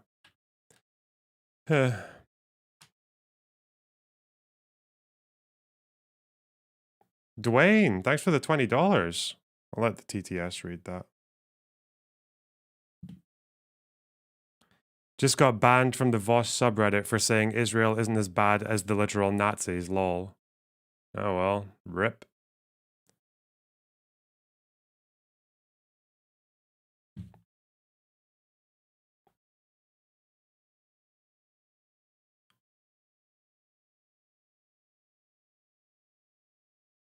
That's not what you did. Uh-oh. Do we have logs? Have you watched the Beast Process overview on modern Iranian history? No, I haven't. You know what? Maybe I will. Maybe I feel like Iran is something we need to learn a lot more about in terms of detail. I feel like I know all the basics, like the talking points, but again, talking points are 34 bricks for the bunker. Thank you, Dwayne. I really appreciate that. I will think of it as that. I'll think very hard.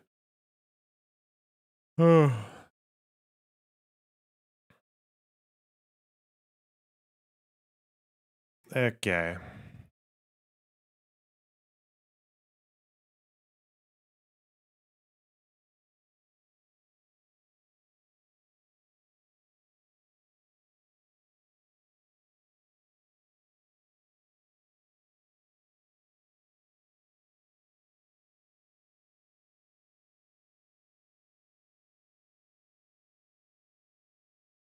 Let's have a look at this incredibly controversial document.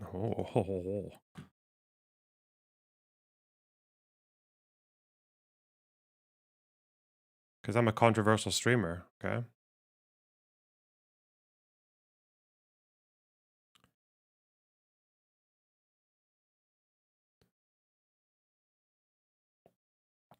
Okay.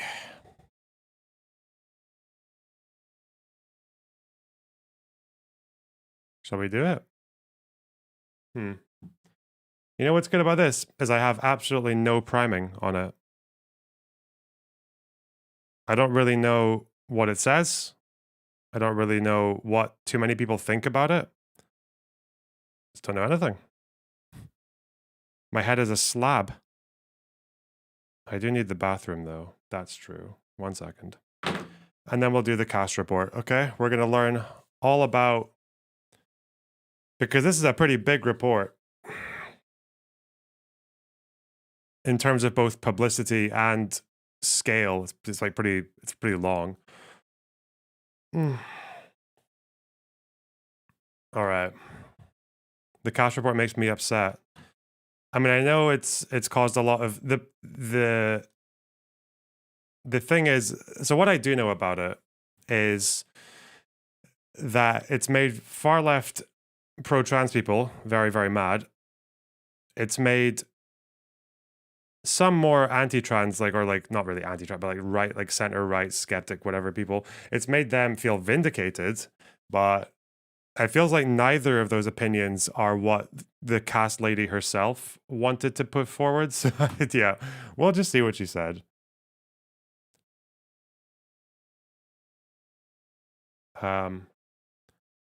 Rather than get primed. I need to go bathroom though, 1 second.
Okay.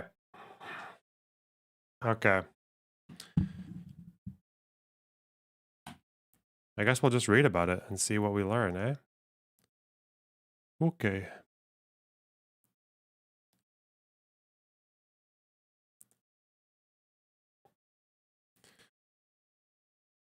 Hang on.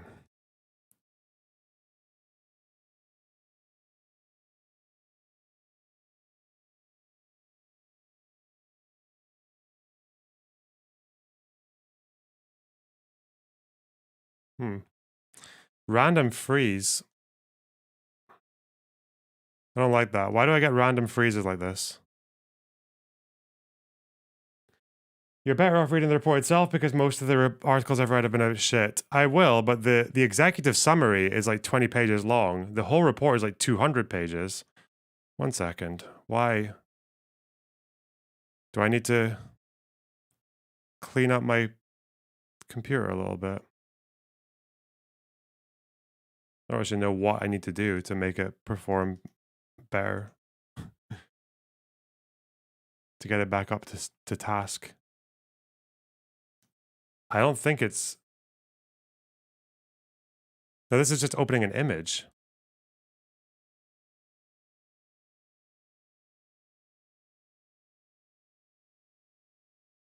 I don't have that many tabs open.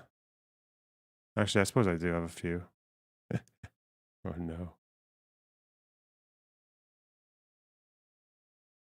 Okay. It just won't let me enlarge this picture. Why the fuck not? Come on!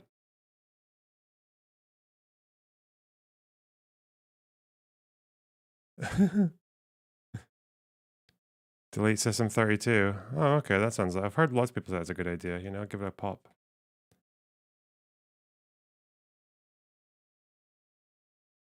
Watch interview with author as a start. Nah. I'll watch that after. Bro, for fuck's sake, why? Why is it doing this? It opens, and I'm just trying to enlarge it. And it's... Whatever, I don't care. Stupid. Waste of time. So... Children are being used as a football, Hillary Cass on her review of gender identity services. So, this pediatrician is apparently angry about how NHS England has cared for a generation of vulnerable children. Okay. In the autumn of 2019, leading consultant pediatrician Hillary Cass agreed to conduct a review of international research onto puberty blockers for NHS England. She expected it to be a short, straightforward task. I thought it would be a couple of afternoons a month for 6 months, and then I could go home and get on with my retirement, she said, laughing wryly on the morning before the publication of her review, got into gender identity services, a project that has become one of the most controversial evidence review projects in recent medical history. So it's a review. Okay.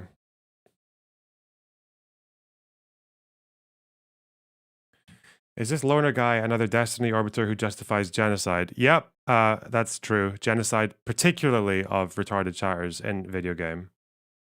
So... I guess we'll just see if you're up for the draw. I thought it would be a couple of afternoons a month. Oh yeah, we got that. The work has developed into a 24-hour-a-day obsession to try to help to improve things and has placed her at the vortex of a debate she describes as toxic, politicized, and ideological. Wow. Cass's review is written in a calmly clinical tone, but there are moments when her anger about how NHS England has cared for a generation of vulnerable children is barely disguised. Clinicians have become fearful, the available evidence is poor, her efforts to conduct a vital and comprehensive study into the outcomes of all 9,000 children and adolescents treated at the Tavistock and Portman Gender Identity Development Service clinic between 2009 and 2020 were thwarted. I know this is the case that, like, people always say there's loads of research out there, there's loads of research. There is a lot of research, but it's all very small studies as far as I know. Survey evidence is big, like Trevor Project and shit like that. But the actual like clinical research it's fairly limited because it just hasn't been around for that long, and very few people actually get onto puberty blockers, even if they go to a clinic and say they got problems and shit.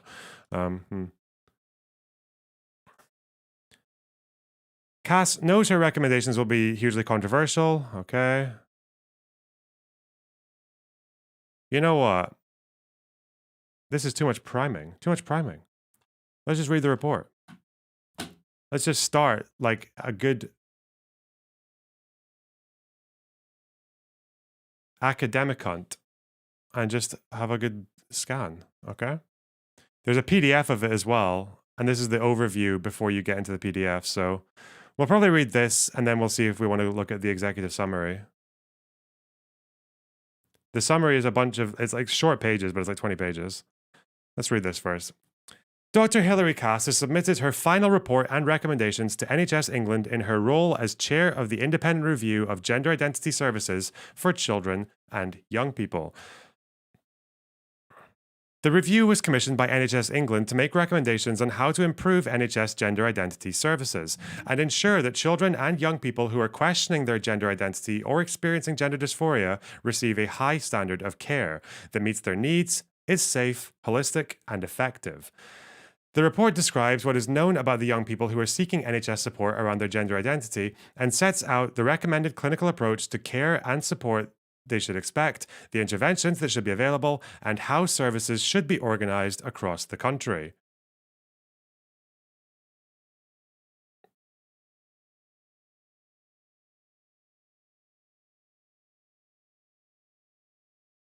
Lorna Box knows that all of her, quote, concerns are about children being subjected to treat without evidence, but none of the lack of funding, long waits, etc. I wouldn't call that neutral as you did. First of all, I didn't say she is definitely neutral. I just said that she's bothered both sides, or she's like been interpreted in pretty like like she's been claimed by people who clearly fucking just hate trans people, and she's also been accused of hating trans. But it seems to be that she's not really happy with either of those responses. So stop trying to influence my opinion. God, fuck. All right.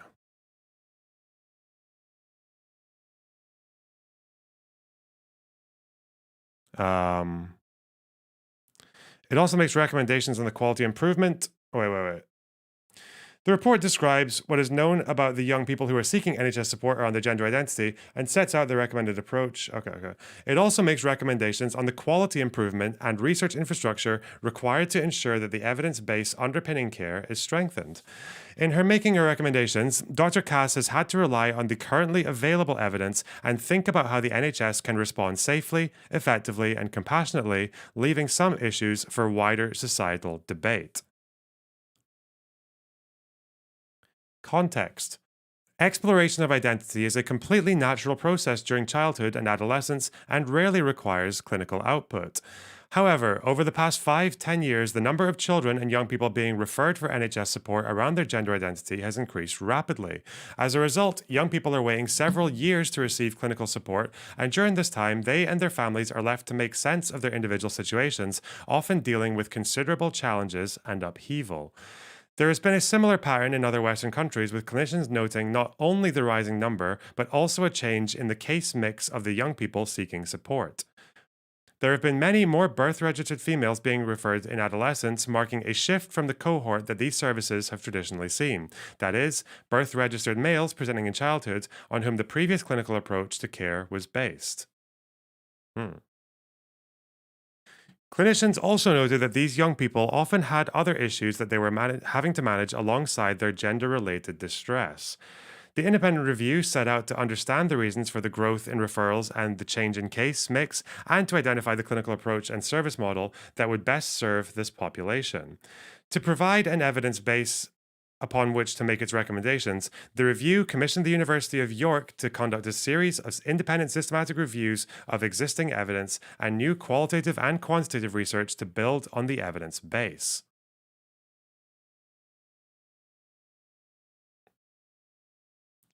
Dr. Cass also conducted an extensive program of engagement with young people, parents, clinicians, and other associated professionals.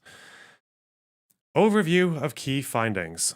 There's no simple explanation for the increase in the numbers of predominantly young people and young adults who have a trans or gender diverse identity, but there is broad agreement that it is a result of complex interplay between biological, psychological, and social factors. This balance of factors will be different in each individual. Okay. There are conflicting views about the clinical approach, with expectations of care at times being far from usual clinical practice. This has made some clinicians fearful of working with gender questioning young people, despite their presentation being similar to many children and young people presenting to other NHS services. Okay. Expectations being far from usual clinical practice. Okay.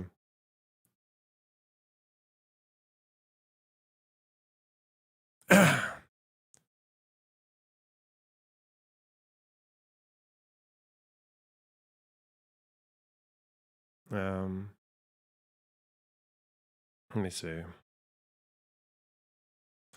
An appraisal of international guidelines for care and treatment of children and young people with gender incongruence found that no single guideline could be applied in its entirety to the NHS in England.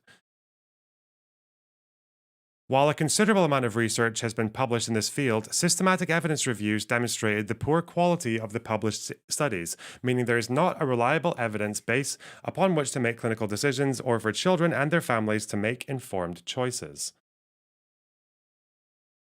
The strengths and weaknesses of the evidence base on the care of children and young people are often misrepresented and overstated, both in scientific publications and social debate. Okay. Both strengths and weaknesses are overstated. Okay.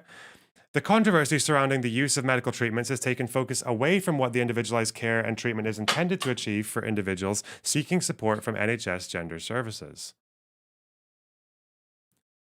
The rationale for early puberty suppression remains unclear, with weak evidence regarding the impact on gender dysphoria, mental or psychosocial health. The effect on cognitive and psychosexual development remains unknown. The use of masculizing/feminizing hormones in those under the age of 18 also presents many unknowns, despite their long-standing use in the adult transgender population. The lack of long-term follow-up data on those commencing treatment at an earlier age means we have inadequate information about the range of outcomes for this group. Clinicians are unable to determine with any certainty which children and young people will go on to having ensuring trans identity. For most young people, a medical pathway will not be the best way to manage their gender-related distress. For those young people for whom a medical pathway is clinically indicated, it is not enough to provide this without also addressing wider mental health and/or psychosocially challenging problems. Innovation is important if medicine is to move forward, but there must be a proportionate level of monitoring, oversight, and regulation that does not stifle progress, while preventing creep of unproven approaches into clinical practice. Innovation must draw from and contribute to the evidence base.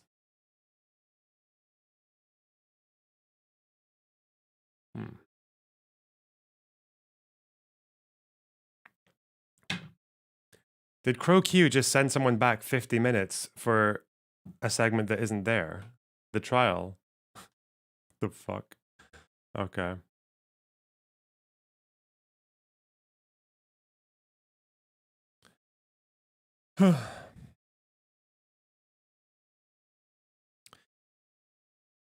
The recommendations set out a different approach to healthcare more closely aligned with usual NHS clinical practice that considers the young person holistically and not solely in terms of their gender-related distress. The central aim of assessment should be to help young people to thrive and achieve their life goals. Services must operate to the same standards as other services seeing children and young people with complex presentations and/or additional risk factors.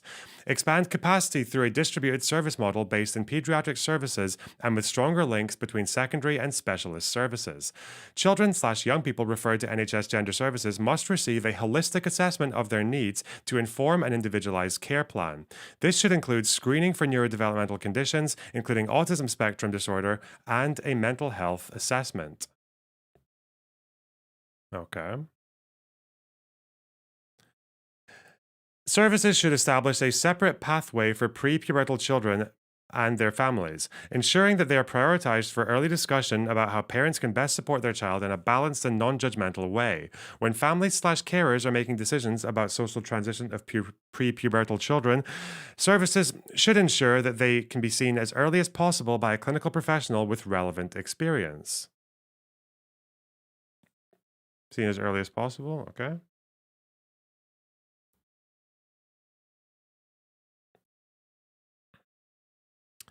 NHS England should ensure that each regional centre has a follow-through service for 17 to 25-year-olds, either by extending the range of the regional children and young people service or through linked services, to ensure continuity of care and support at a potentially vulnerable stage in their journey. This will also allow clinical and research follow-up data to be collected.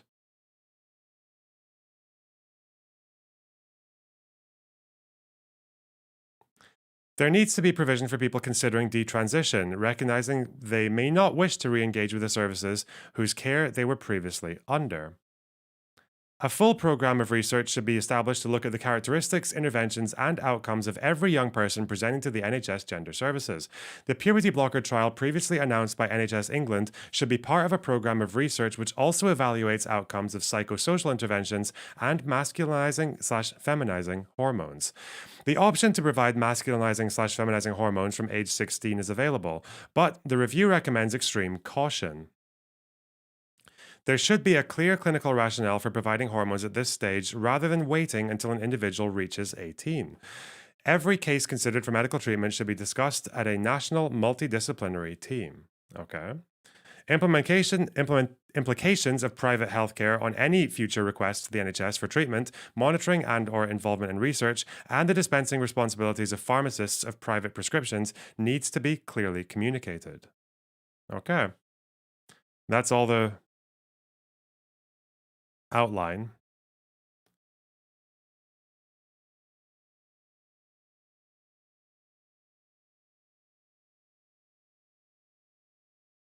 So, let's see what the report had to say.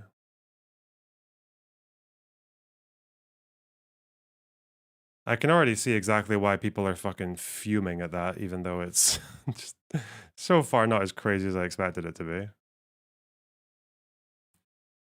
Yeah, well.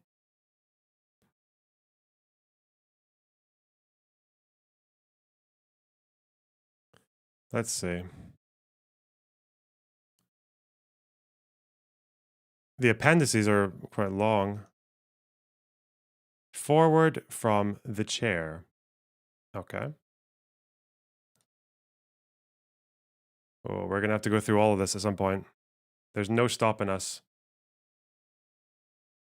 I love when they start with a quote. It's so cute when they start with a quote, isn't it? Medicine's ground state is uncertainty. Wisdom for both the patients and doctors is defined by how one copes with it. Oh, by J.K. Rowling from Harry Potter and the Philosopher's Stone. Okay. This review is not about defining what it means to be trans, nor is it about undermining the validity of trans identities, challenging the right of people to express themselves, or rolling back on people's rights to healthcare. It is about what the healthcare approach should be and how best to help the growing number of children and young people who are looking for support from the NHS in relation to their gender identity. The review has not been conducted in a vacuum. There have been many moving parts and a significant, often challenging public debate. I have been buffeted by different issues along the way, but have tried to remain focused on my remit. One of the great pleasures of the review has been getting to meet and talk to so many interesting people. I want to thank those who have generously given their time to share their stories, experiences, and perspectives. I have spoken to transgender adults who are leading positive and successful lives and feeling empowered by having made the decision to transition. I have spoken to people who have detransitioned, some of whom deeply regret their earlier decisions. I have spoken to many parents with different perspectives. Some have fought to get their children onto a medical pathway and have spoken about how frustrated they have felt to have to battle to get support. Others have felt a medical pathway was entirely the wrong decision for their child and have described their dismay about actions taken without their consent and in ignorance of the various other difficulties their child may have been through, such as loss of a parent, traumatic illness, diagnosis of neurodiversity, and isolation or bullying in school. As well as hearing from those with lived experience, I have spoken to a very wide range of clinicians and academics. Clinicians who have spent many years working in gender clinics have drawn very different conclusions from their clinical experience about the best way to support young people with gender-related distress. Some feel strongly that a majority of those presenting to gender services will go on to have a long-term trans identity and should be supported to access a medical pathway at an early stage. Others feel that we are medicalizing children and young people whose multiple other difficulties are manifesting through gender confusion and gender-related distress. Why is this only from a parent's it's not only from a parent's perspective. This is one fucking paragraph, you fucking oh god. Can I just ask you guys to fucking chill? I don't need you guys to see a sentence that says some people think this extreme position and other people think this extreme position, and then for you to go, huh, seems like an enlightened centrist to me, which is basically Dave Rubin, which is basically transphobic, which means she's going to vote Republican and then is probably a Nazi and supports death camps. Stop. By the same fucking token, don't read this person saying that maybe some people were rushed down gender fucking transition too abruptly and without appropriate fucking assessment and go, huh, sounds like they got transed by fucking liberals and Disney videos. Stop.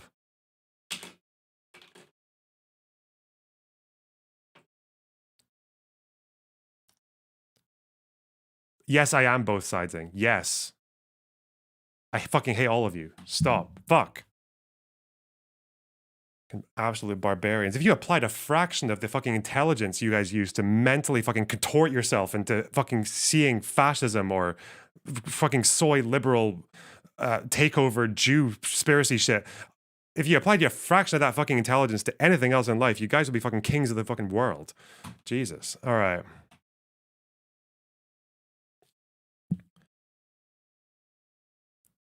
Ugh.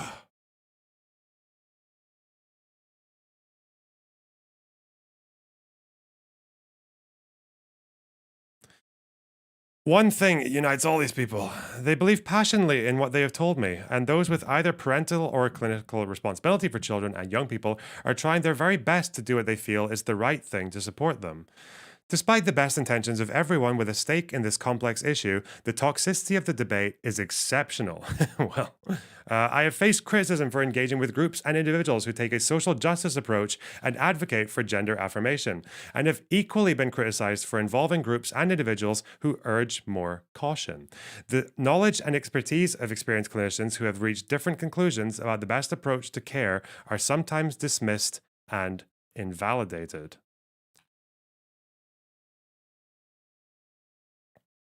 Sounds like a bit of the old both sidesing, masking your bigotry behind a thin veil of impartiality, which is ironic because it's exactly what Hitler did in his speeches in the 1920s.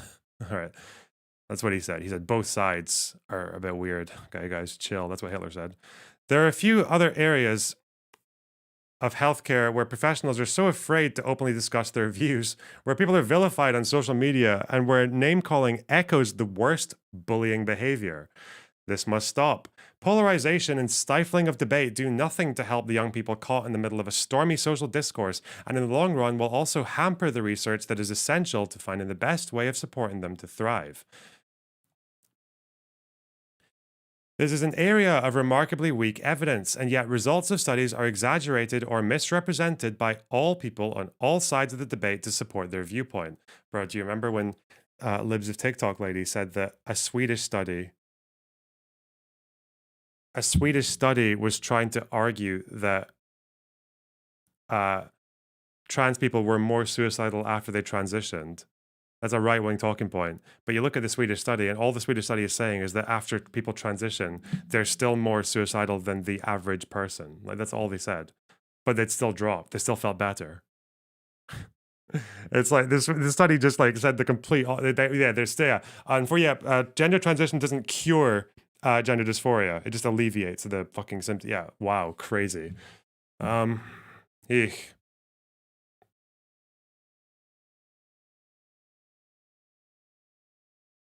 The author even came out and said, bro, that's not what my study says. Yeah.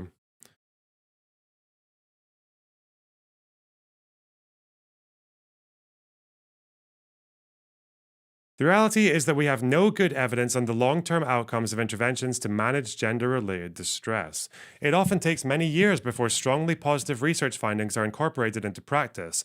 There are many reasons for this. One is that doctors can be cautious in implementing new findings, particularly when their own clinical experience is telling them the current approach they have used over many years is the right one for their patients.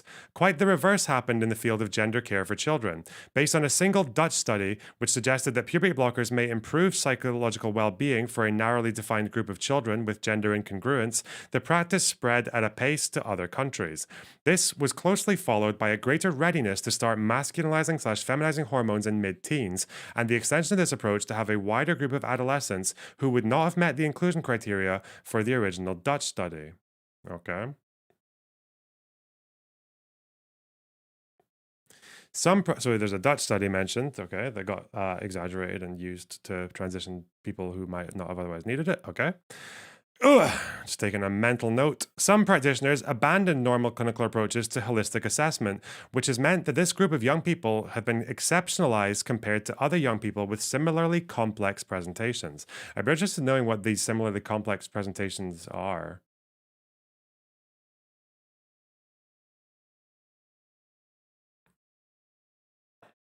Did Lorna Box read the Benny Morris Iran article? No. Currently, we are reading the Benny Morris trans article.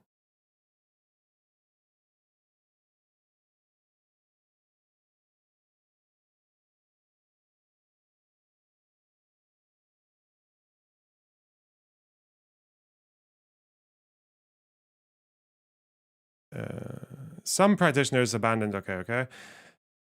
They deserve very much better. Okay. On a personal note, I would like to talk through this forward to the children and young people at the heart of this review. I have decided not to write to you separately because it is important that everyone hears the same message. Some of you have been really clear that you want much better advice on the options available to you and the risks and benefits of different courses of action, and will be pleased by what you will read in this report. Others, oh God, someone set me off by saying that she only asked the parents. And now we're at fucking page 3. And she's meant, okay, thank you. Wow. Oh, God. Funny that.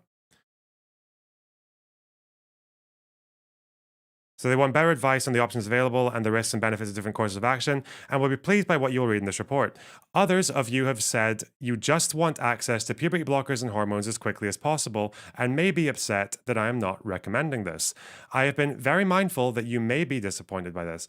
However, what I want to be sure about is that you are getting the best combination of treatments, and this means putting in place a research program to look at all possible options and to work out which ones give the best results. There are some important reasons for this decision. First, you must have, don't they tell you the risks and stuff? I imagine if you're a kid, you can't just say there are some risks. I feel like you have to. So I'd imagine, my guess, we'll see if it's outlined in the report, is that people might have felt that they were not adequately presented with the risks, or they were not like given enough information about the risks, because like it's pretty complex what puberty blockers does to your body, especially for a child to understand that. Like, yeah. Like, you guys have been through normal puberty, right? You know how that, like, it fucks you. Imagine like someone trying to, I'm pretty sure before you get to puberty, like, I feel like most of us didn't really have a very good understanding of what that was like before we actually went through it, right?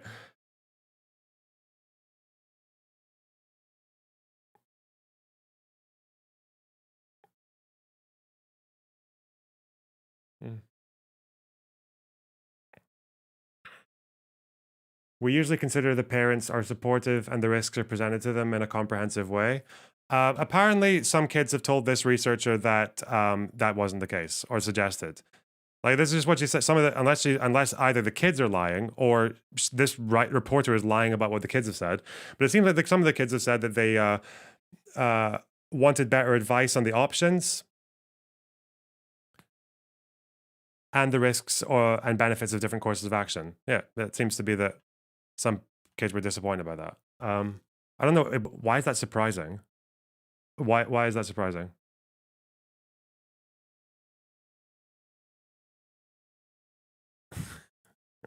Uber, thanks for the $5. Mr. Morris, why did you say transition was inevitable? Bro.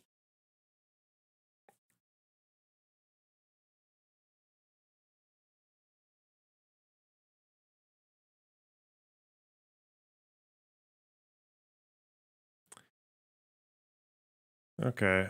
Firstly, you must have the same standards of care as everyone else in the NHS, and that means basing treatments on good evidence. I have been disappointed by the lack of evidence on the long-term impact of taking hormones from an early age. Research has let us all down, most importantly, you. However, we cannot expect you to make life-changing decisions in a vacuum without being able to weigh their risks and benefits now and in the long term, and we have to build the evidence base going forward. Where were they?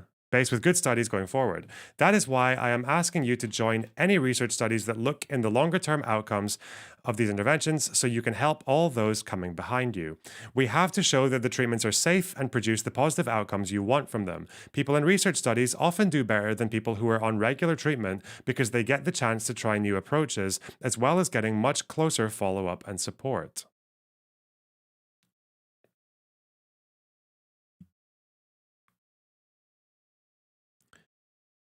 Secondly, medication is binary, but the fastest growing group identifying under the trans umbrella is non-binary, and we know even less about the outcomes for this group. Is that true? The fastest growing number of trans are non-binary?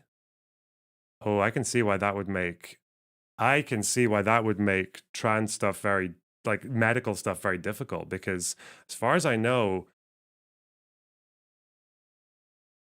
the research exists for trans people. It's not amazing, but it's there. It's been there for a while.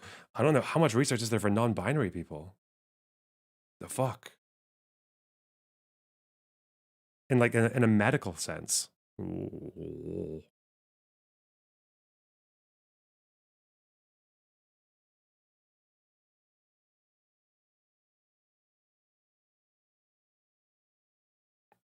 Especially AFAB non-binary people.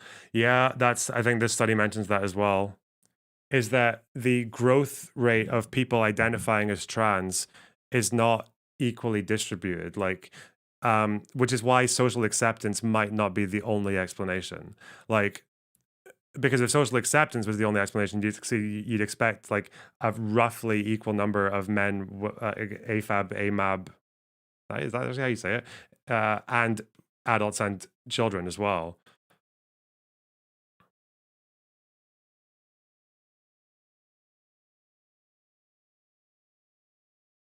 Like the left-handed chart thing can probably explain a good bit of it, but whether it explains everything, I'm not sure. I don't think necessarily it has to.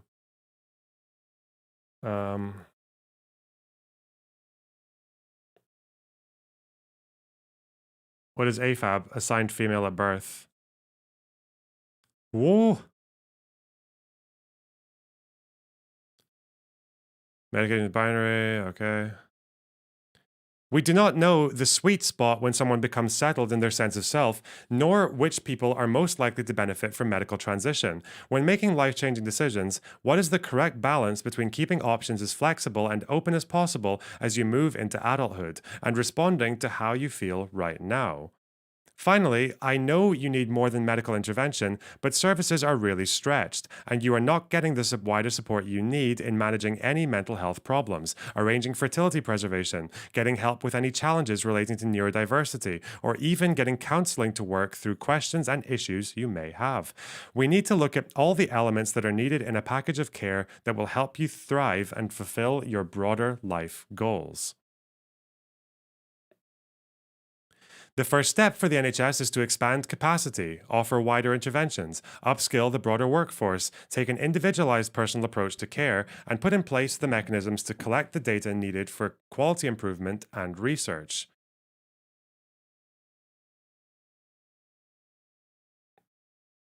Expanding capacity at all levels of the system will not only allow for more timely care and space to explore, but also free up the specialist services for those who need them the most. I know there are many who have waited too long already and will continue to do so, and that, like me, colleagues across the NHS are deeply concerned about this. We can't fix everything overnight, but we must make a start. I would also like to share some thoughts with all my clinical colleagues. We have to start from the understanding that this group of children and young people are just that. children and young people first and foremost, not individuals solely defined by their gender incongruence or gender-related distress. We have to cut through the noise and polarization to recognize that they need the same standards of high-quality care to meet their needs as any other child or young person. When you talk to these young people and their parents/carers, they want the same things as everyone else: the chance to be heard, respected, and believed, to have their questions answered, and to access help and advice.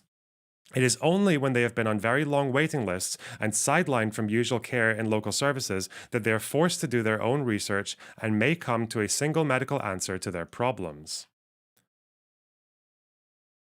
As experienced clinicians, you are familiar with dealing with complexity in presentation, but for this group of young people, expertise has been concentrated in a small group of people, which has served to gatekeep the knowledge. We have heard many clinical staff question their capacity and capability, and this has made them nervous about working within this population.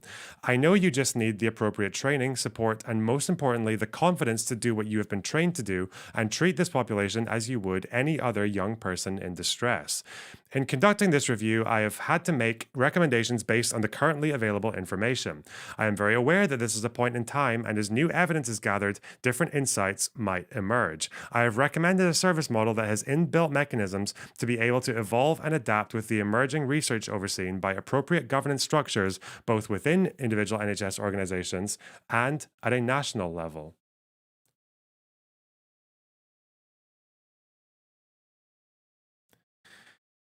It is not just children and young people with gender-related distress who are facing emotional and societal challenges, but the wider population of adolescents. We can only do our job by being ambitious for all children and young people and prioritizing development of services to meet their broader needs. Ooh, sounds like an All Lives Matter statement there, which basically means she only cares about white kids, as long as those white kids are cis and blonde and have blue eyes.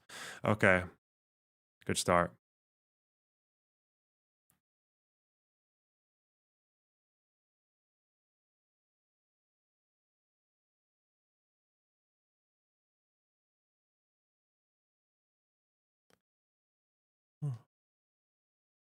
It doesn't mean that at all. Well, really? Does it not?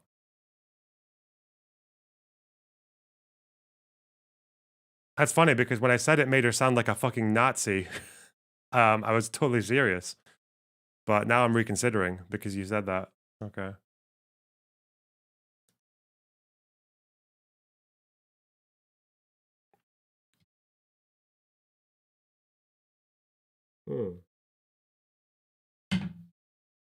How? Okay. It doesn't, listen, it doesn't matter. Okay. It doesn't matter. About this report, the independent review of gender identity services for children and young people was commissioned by NHS England to make recommendations on the questions relating to the provision of these services as set out in the terms of reference. The review has been forward-looking. Its role was to consider how the current clinical approach and service model could be improved. In order to do this, it is necessary to understand the current landscape and why change is needed, so that any future model addresses existing challenges. This report is primarily for the commissioners and providers of services for children and young people needing support around their gender. However, because of the wide interest in this topic, effort has been made to make it as accessible as possible, while also representing the data which are sometimes detailed and complex. The review is cognizant of the broader cultural and societal debates relating to the rights of transgender people. It is not the role of the review to take any position on the beliefs that underpin these debates. Rather, this review is strictly focused on the clinical services provided to children and young people who seek help from the NHS to resolve their gender-related distress. The report has 5 parts. You know what would make this so much more accessible rather than this 200-page report is if this author, if this pediatrician did fucking debates afterwards. Oh God, if she just got some like right-wingers, left-wingers, and just Q&As and just debated them on the contents of her research. I feel like it would just... I don't know why people just aren't prepared to bring this shit to the... She'll do a couple of interviews maybe, and that'll be...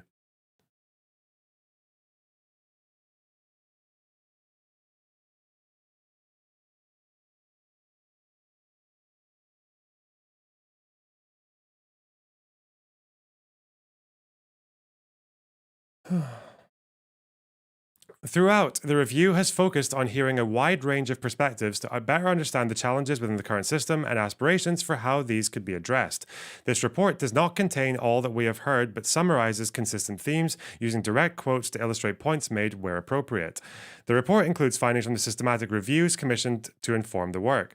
The full peer-reviewed papers are available with open sources at here. What we got? So this is the full list of systematic reviews, international guidelines, international survey. Okay. We'll read all of it, guys. Don't worry. The report represents a point in time and draws conclusions and makes recommendations based on the evidence that is currently available. The review is independent of the NHS and government and neither required or sought approval or sign-off of this report's contents prior to publication. Okay?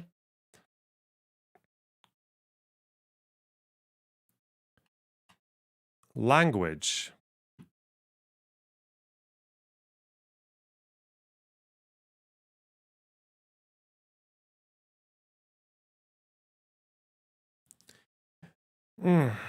Labels can be confusing. Young people sometimes find them helpful and sometimes find them stigmatizing. There is no consensus on the best language to use around this subject.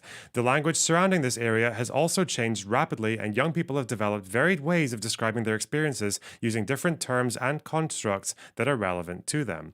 The review tries as far as possible to use language and terms that are respectful and acknowledge diversity, but that also accurately describe the complexity of what we are trying to articulate.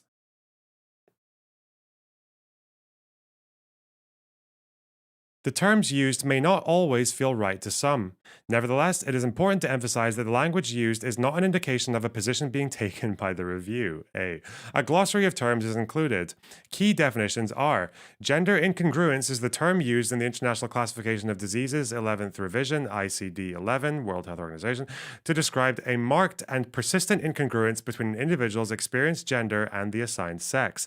It has been moved out of the mental and behavioral disorders chapter and into the conditions related to sexual health chapter so that it is not perceived as a mental health disorder.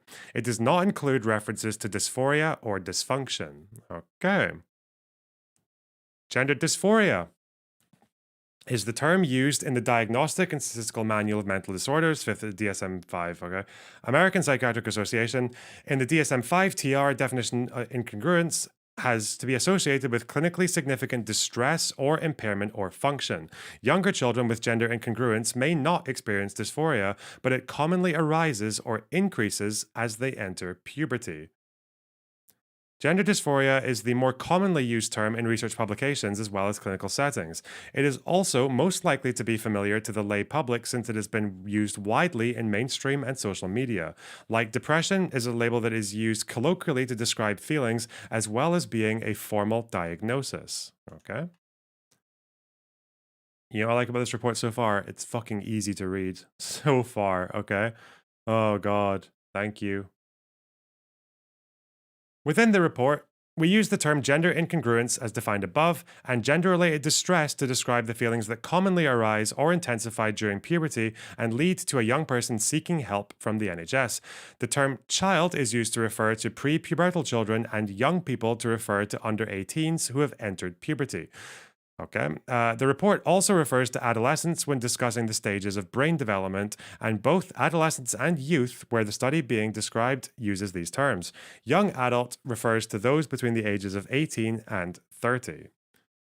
Am I no longer a young adult? Oh, cringe.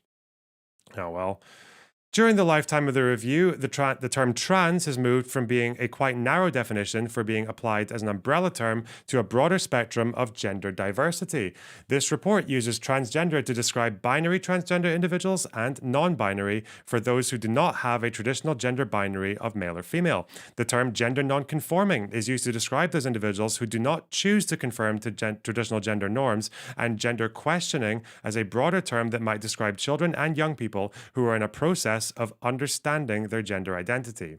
The term trans is used as the umbrella term.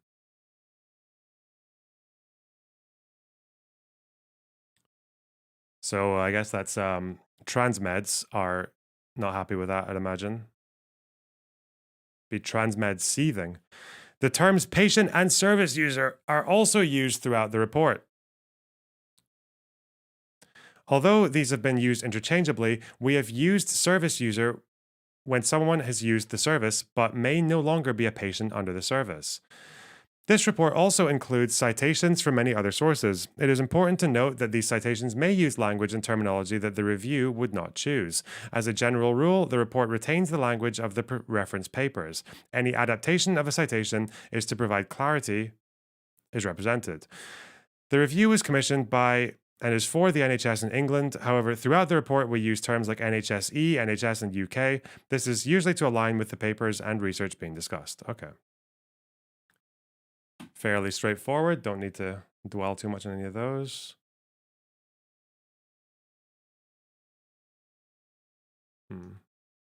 Summary and recommendations. Hang on.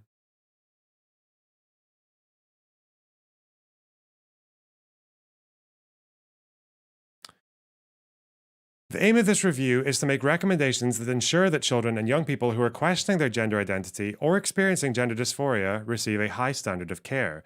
Care that meets their needs is safe, holistic, and effective. At its heart are vulnerable children and young people and an NHS service unable to cope with the demand. Yet, from the start, the review stepped into an arena where there were strong and widely divergent opinions, so unsupported by adequate evidence. The surrounding noise, an increasingly toxic ideological and polarized public debate, has made the work of the review significantly harder and does nothing to serve the children and young people who may already be subject to significant minority stress. Ooh. Transmeds are fine with this. I don't care what fucking vocal activists are saying about this shit because none of them have read this, okay? That's I don't care. Fuck. You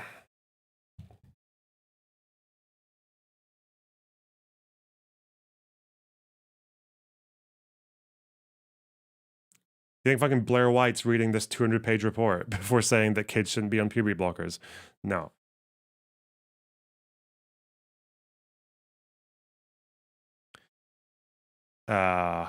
Within this context, the review set out to understand the reasons for the growth in referrals and the changing epidemiology, and to identify the clinical approach and service model that would best serve this population.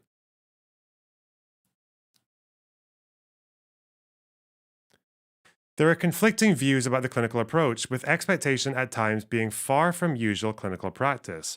This has made some clinicians fearful of working with gender questioning young people, despite their presentation being similar to many children and young people presenting to other NHS services. Although some think the clinical approach should be based on social justice model, the NHS works in an evidence-based way. Okay. Whilst navigating a way through the surrounding culture war, the review has been acutely and increasingly aware of the need for evidence to support its thinking and ultimately the final recommendations made in this report. When the review started, the evidence base, particularly in relation to the use of puberty blockers and masculinizing/feminizing hormones, has already been shown to be weak. There was and remains a lot of misinformation easily accessible online, with opposing sides of the debate pointing to research to justify a position, regardless of the quality of the studies. Okay. To understand the best way to support children and young people, the review's ambition was therefore not only to understand the existing evidence, but also to improve the evidence base so that young people, their families and carers, and the clinicians working with them have the best information upon which to form their decisions.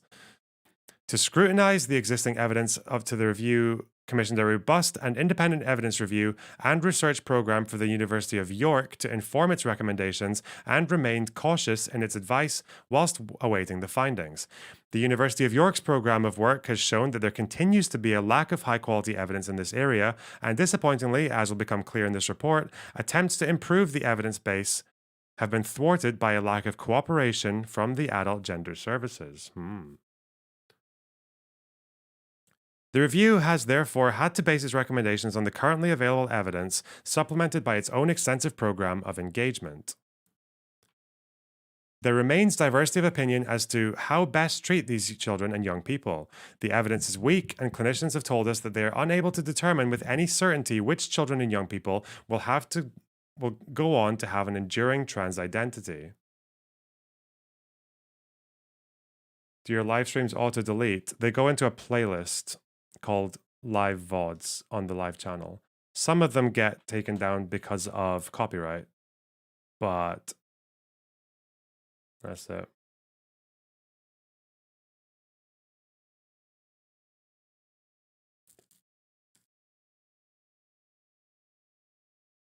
You have to prove they will stay trans. I'd imagine there's probably some effort to make sure they're not like a kid going through a phase as kids do. Like kids can think they're fucking gay and turn not to be, right? Like it's so it's the same thing with trans, even though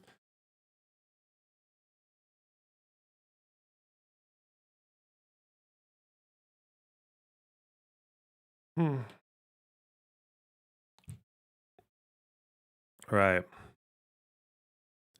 Many primary and secondary care clinicians have concerns about their capacity and competence to work with this population, and some are fearful of doing so given the surrounding social debate. Our current understanding of the long-term health impacts of hormone interventions is limited and needs to be better understood. Young people have become particularly vulnerable at the point of transfer to adult services. Whatever your views on gender identity, there is no denying there are increasing numbers of children and young people seeking support from the NHS for gender-related distress. They should receive the same quality of care as other children and young people experiencing distress. A compassionate and kind society remembers that there are real children, young people, families, carers, and clinicians behind the headlines. The review believes that each individual child and young person seeking help from the NHS should receive the support they need to thrive. Okay.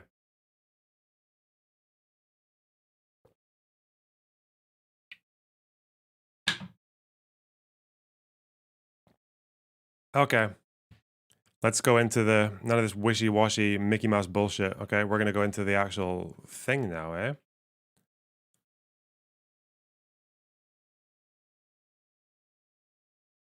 Oh, did I just miss a whole bit here?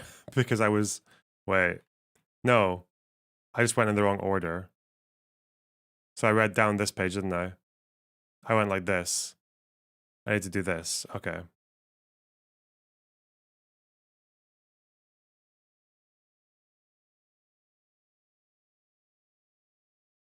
Wait, did I? Hang on. Yeah, so we did this, didn't we? Yeah, toxic. Okay, yeah. 10. Okay, because it looked like... Okay, gotcha. Okay. Let's go here. 11. All right, fuck. I know what I'm doing now. No bullshit.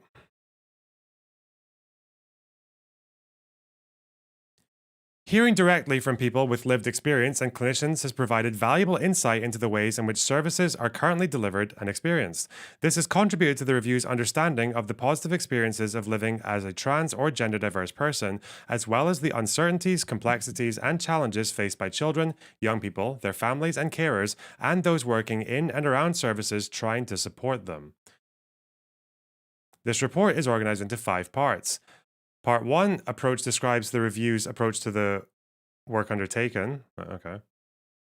2, context, explores the history of services for children and young people with gender dysphoria, highlighting the changing demographic and rise in referral rate. Part 3, understanding the patient cohort, sets out what we have learned about the characteristics of children and young people who are seeking NHS support for gender incongruence, and considers what may be driving the rise in referrals and the change in the case mix. Part 4, clinical approach and clinical management, looks at what we need to do to help children and young people to thrive, the purpose, expected benefits, and outcomes of clinical interventions in the pathway, including the use of hormones and how to support complex presentations. 5, service model considers the gender service delivery model, workforce requirements, pathways of care into the specialist service, further development of the evidence base, and how to embed continuous clinical improvement and research.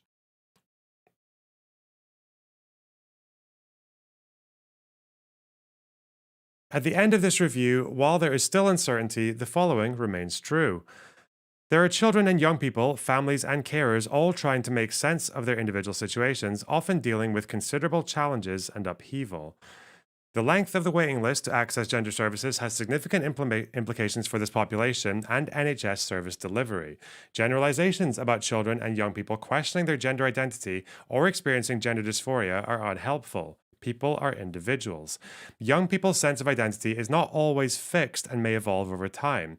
There should be no hierarchy of gender identity or how this is expressed, be that socially or medically. Nobody should feel the need to invalidate their own experience for fear that it reflects badly on other identities and choices.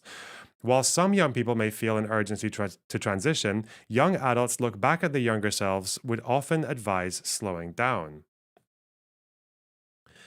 For some, the best outcome will be transition, whereas others may resolve their distress in other ways. Some may transition and then retransition and or re-experience regret or experience regret.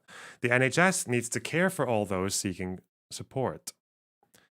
The care of this population needs to be holistic and personal. It may comprise a wide range of interventions and services, some of which can be delivered outside NHS specialist services. Okay.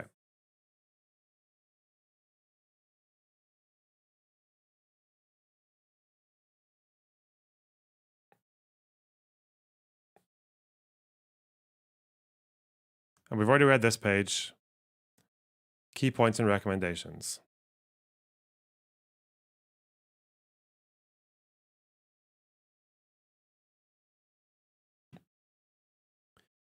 In considering the key questions outlined in the terms of reference, this report can only set out what is known and unknown and think about how the NHS can respond safely, effectively, and compassionately, leaving some issues for wider societal debate.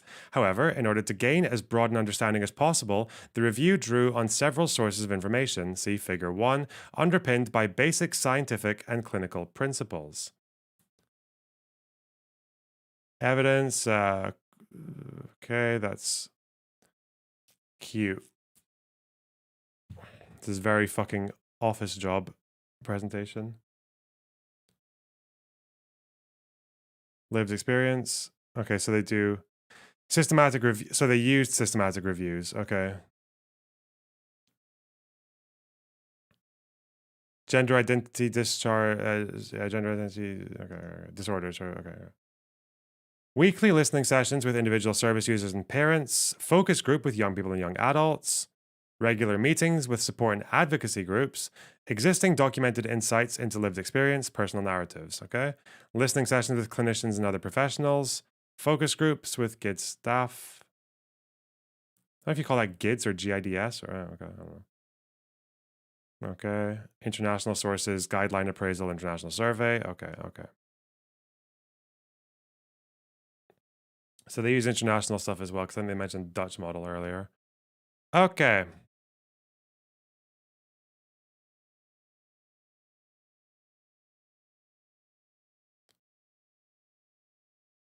The numbers of children and young people presenting to the UK NHS Gender Identity Service has been experiencing... The fuck, sorry. I don't know why I struggled so much with that. The numbers of children and young people presenting to the UK NHS Gender Identity Service has been increasing year on year since 2009, with an exponential rise in 2014. Sex ratio in children and adolescents referred to kids in the UK. Okay. That's a big old rise there. Still not that many total, though.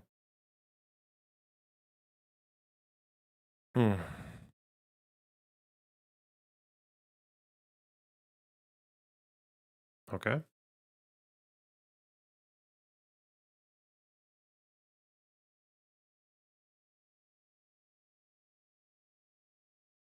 Up to 2016, because she started this research in 2019.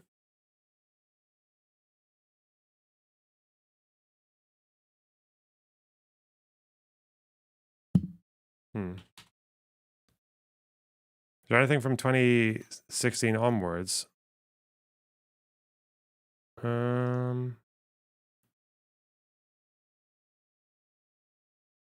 Why does it end there? Because the research started in 2019.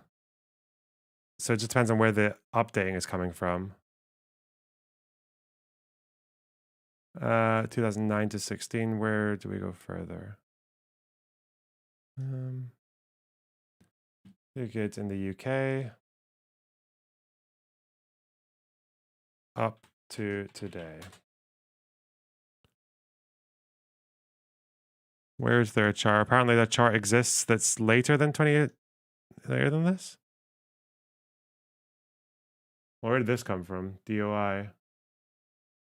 Because this source was taken in 2018. But this link is from 2018 and it's citing 2009 to 2016. So if she started the research in 2019, that would make sense, but let's see if you can go further. Where do you get data for this though? Okay, referrals over time. Is there anything more recent?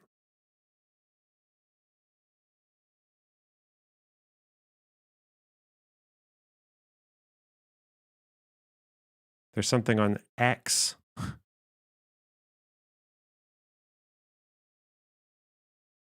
But this just looks like some cunts added it on. This is a fucking Twitter thing. Is there like a link for this?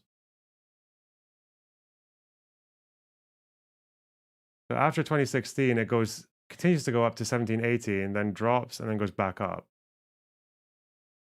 But where's this from? This is just the link to the fucking same Twitter account. Okay, do I need that? Who's this Twitter account? Who are these people? Okay. Is it because there are a bunch of unknown ones here? Wait. X, formerly Twitter. I'm so sorry.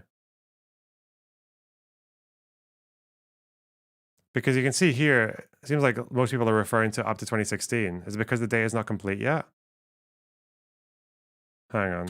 Because the BBC have one, well, this one is in 2016. Like I'm putting it, I'll show you, I'm putting it in Google here, right? Gates UK referrals, JIDs over time. The Wikipedia might have something?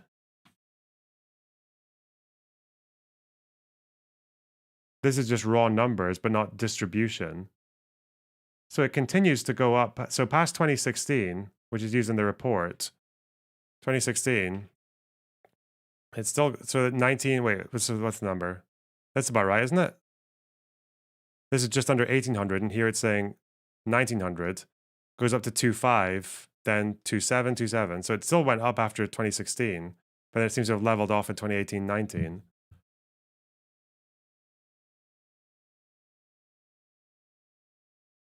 Still slightly creeping up though, from 1920. It plateaus during the pandemic. That's interesting. Was that why it plateaued? What's it been doing since?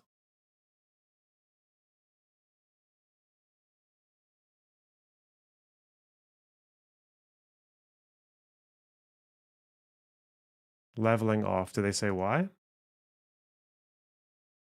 That's not where I wanted to go at all. Thank you. Huh? Archived. Thank you.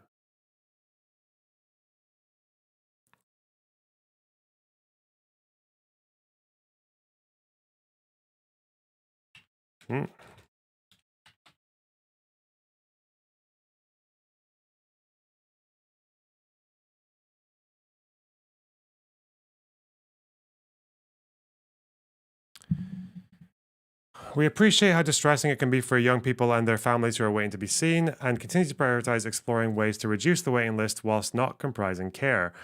The long-term health and well-being of the young people that we see is always our top priority. It would appear that we are now looking at a leveling off of referrals. Whilst we still have a substantial waiting list, this leveling off, if sustained, should allow us to more effectively anticipate the resources required to reduce waiting times. This is positive news for the young people and families referred to the service.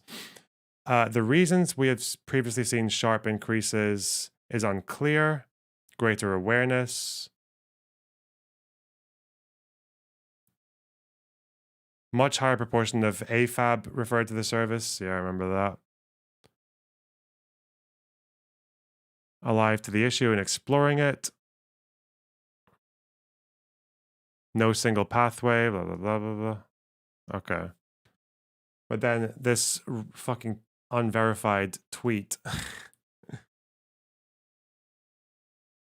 is saying that it went back up again after 2020. but I don't really see that data anywhere else.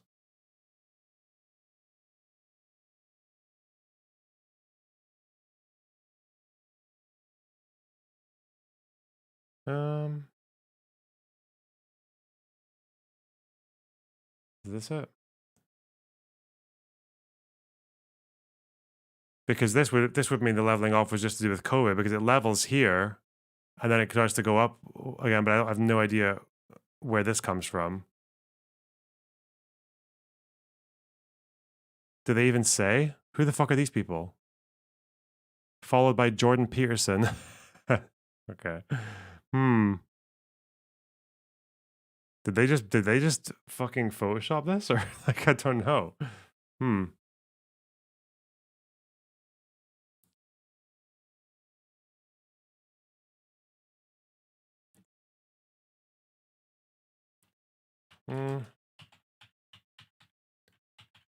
For gender dysphoria. Okay, good. Does this even have? Is there anywhere else outside of a tweet that has up to 2021, 22?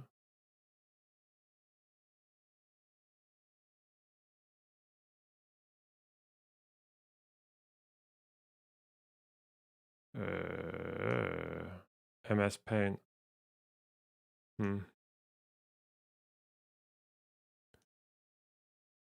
What does it say here? Referral activity to Gates Tavistock was sharply limited due to COVID-19. Okay. Was that anywhere? Is it anywhere outside of... Oh, it's repeating itself. Oh, it's actually in the cast review, is it?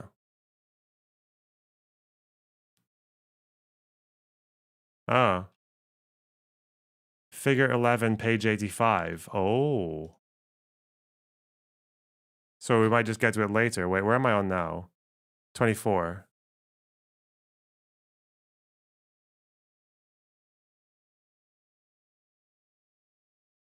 Oh, there it is.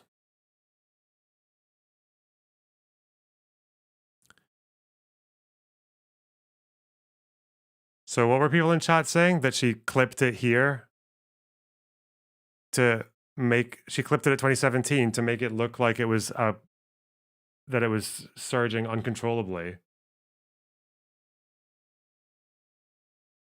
Even though she's mentioned... okay. But then she's mentioned this, which... Okay. I mean, it seems like that was just the available data. They say unknown because I think this is where they have not recorded the... whether or not they were AFAB or AMAB.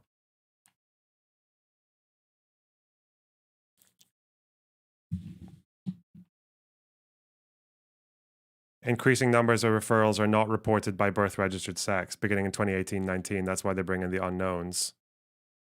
So it dips around the COVID period, starts to come back up, and then a lot less people get recorded. Okay. Okay.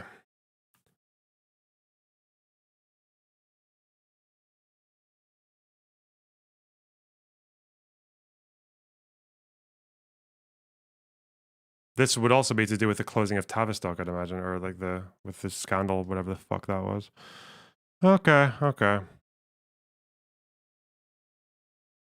So, no, okay.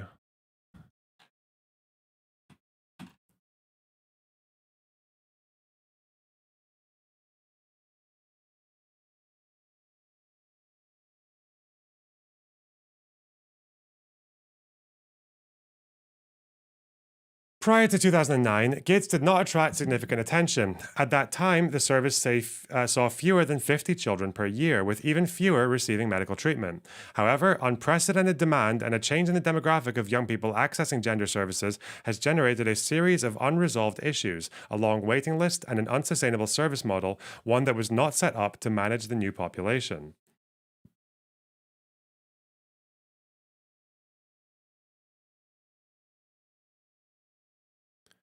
The review has focused on future provision and has not scrutinized previous provision, but it is necessary to look back to fully appreciate the context leading to the current circumstances and to learn lessons relating to previous and current clinical management and understand why change is needed. Gates was established in 1989. At that time, the service saw fewer than 10 children a year, predominantly prepubertal birth-registered males, and the main focus was therapeutic, with only a small proportion referred for hormone treatment by around 16. The approach to treatment changed with the emergence of the Dutch protocol, which involved the use of puberty blockers from early puberty. In 2011, the UK trialled the use of puberty blockers in the early intervention study. Preliminary results from the early intervention study in 2015-16 did not demonstrate benefit. Ooh. The results of the study were not formally published until 2020, at which time it showed there was a lack of any positive measurable outcomes. Despite this, from 2014, puberty blockers moved from a research-only protocol to being available in routine clinical practice and were given to a broader group of patients who would not have met the inclusion criteria of the original protocol.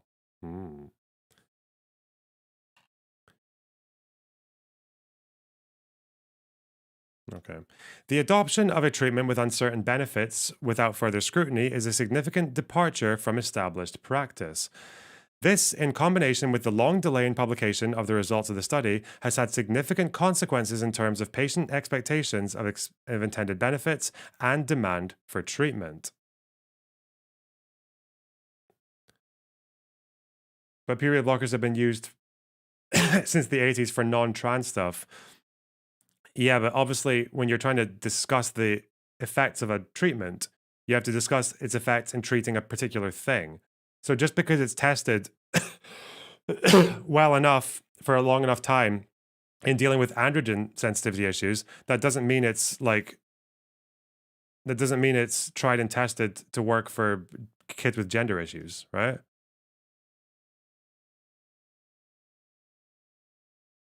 Obviously, you have to assess different treatments for different situations.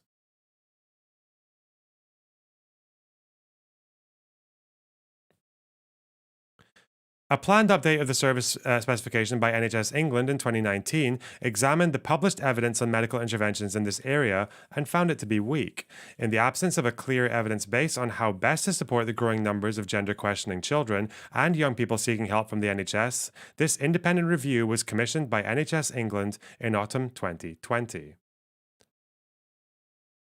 The interim report. In 2022, the review published an interim report which provided some initial advice. It set out the importance of evidence-based service development and highlighted major gaps and weaknesses in the research space underpinning the clinical management of children and young people with gender incongruence and gender dysphoria, including the appropriate approaches to assessment and treatment. Critically, the interim report highlighted that little is known about the medium and longer-term outcomes for children and young people receiving NHS support and/or treatment. This lack of evidence placed limitations on the advice that could be given by the review. An independent research program was commissioned with the aim of providing the review with the best available collation of published evidence, as well as qualitative and quantitative research to fill knowledge gaps. The research program, led by the University of York, comprised appraisal of the published evidence and guidelines, an international survey, and quantitative and qualitative research. A clinical expert group, CEG, was established by the review to help interpret the findings. This final report provides full details of the research approach and methodology used by the research team and a synthesis of the findings alongside interpretation of what they mean for the review.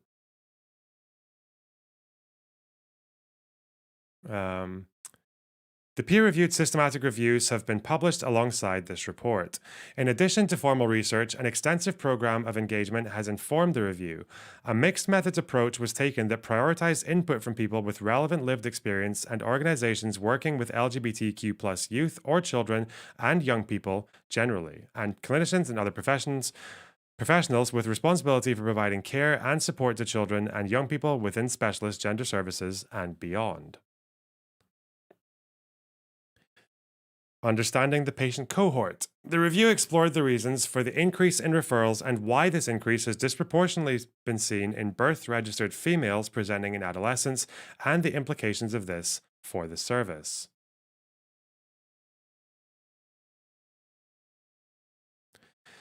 This is a different cohort from that looked at by earlier studies. Among referrals, there is a greater complexity of presentation with high levels of neurodiversity and/or co-occurring mental health issues and a higher prevalence than in the general population of adverse childhood experiences and looked after children. The increase in referrals and change in case mix is also being seen internationally. Understanding who is accessing services informs an appropriate clinical approach. Therefore, to gain a complete understanding, the review examined what is known about the nature and causes of gender incongruence and dysphoria. This goes to the heart of some of the core controversies in this area. A failure to consider or debate the underlying reasons for the change in the patient population has led to people taking different positions about how to respond to the children and young people at the center of this debate, without reasoned discussion about what has led to their gender experience and distress. There is broad agreement that gender incongruence, like many other human characteristics, arises from a combination of biological, psychological, social, and cultural factors.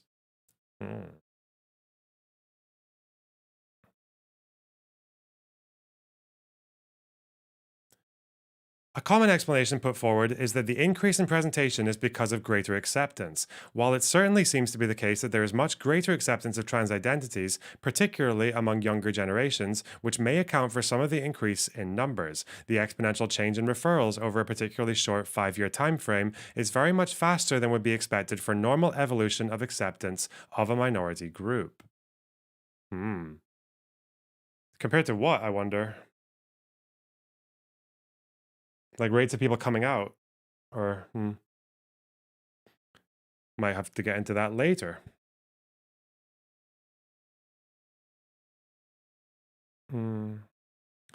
This also does not adequately explain the switch from birth-registered males to birth-registered females, which is unlike trans presentations in any prior historical period.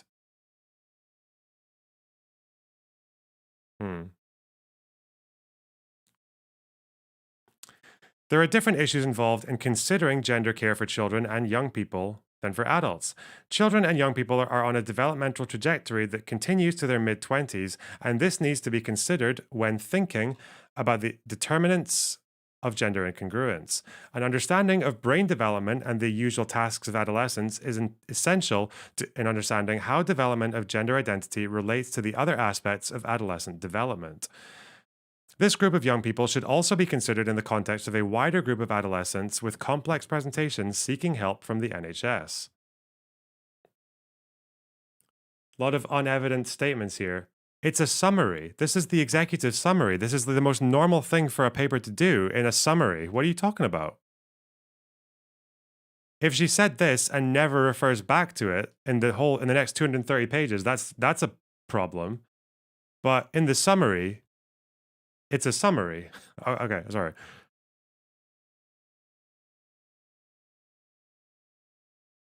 I want you guys to hold your horses. Your horses are out of control, guys. They've busted out the stables. And they're scaring the kids, all right?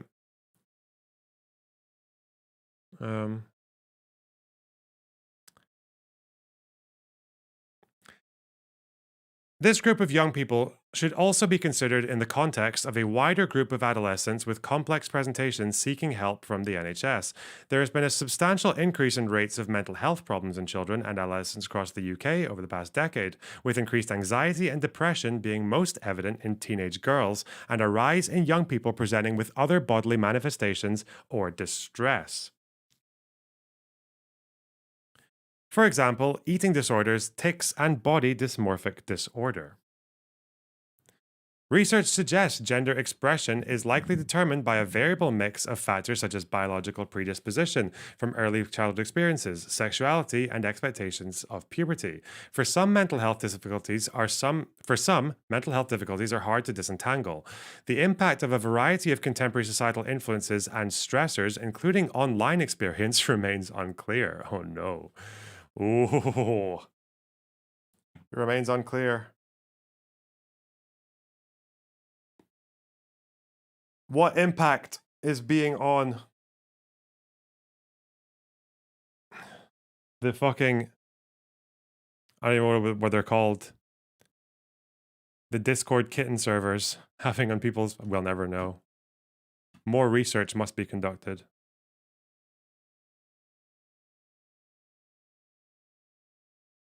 The impact remains unclear, okay? Peer influence is also very powerful during adolescence, as are different generational perspectives.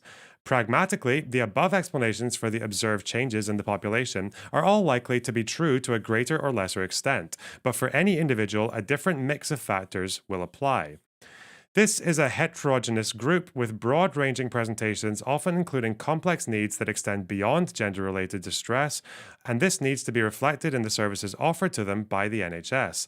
Too often, this cohort are considered a homogeneous group for whom there is a single driving cause and an optimum treatment approach, but this is an oversimplification of the situation.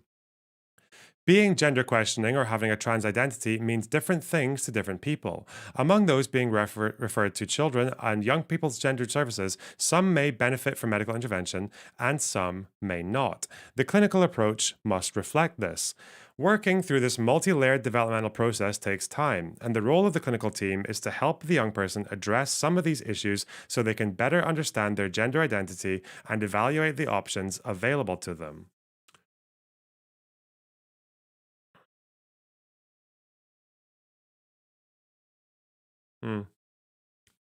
I wonder if what was I going to say? I'm going just from memory here, so I'm moving to the check again. I think with the thing is that when people talk about how the regret rates are very low and like benefits of transitioning are like pretty almost like unanimous to people to do it, I think it's usually the research that I've seen for that, I think, is also compatible with the fact that people who what was I going to say? That only a very small percentage of people who get referred to gender services actually go through with transition, especially if they're young. I think that's where the right wingers misused that one because they called it desistance rates. But all desistance rates meant, and they said desistance rates are really high, they're like 40 to 90% or some shit. But what they meant by desistance was someone goes to a gender clinic, but then they either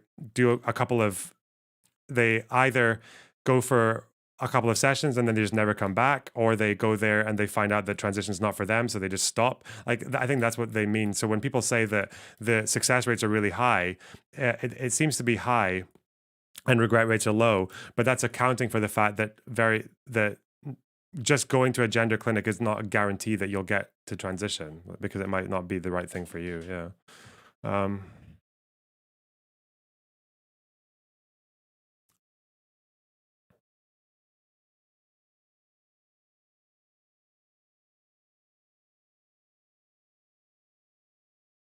That's good though, no? Yeah, it would be good. I don't think anyone's saying it's not. Obviously, no, I don't think anyone's saying you should get fucking trans gender affirming care if you don't need it, obviously. Hmm.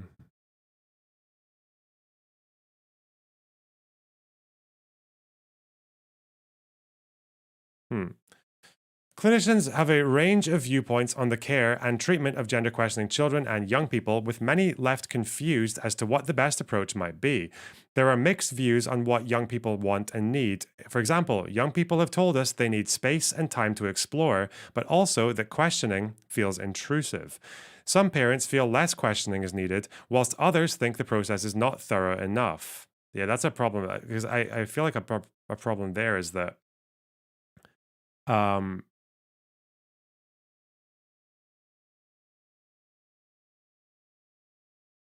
it feels easy to say that more questioning is generally better and more exploration is better. But for some people, if they're already there, it's gonna feel like they're trying to get converted and shit. Yeah, it might feel like conversion therapy, but,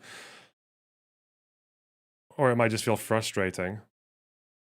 Because it would be very frustrating if you actually were trans and you're getting questioned, but you're a child and you can't really articulate yourself very well in that sphere, or you feel like you're afraid of saying the wrong thing that might give them the impression that you're not like that you don't need treatment, so you might even exaggerate your feelings, and then that might make the person less likely to trust you. That would just be really that would be really fucking like finessing that whole process must be very, very difficult. Yeah, that would fucking freak me out. Okay.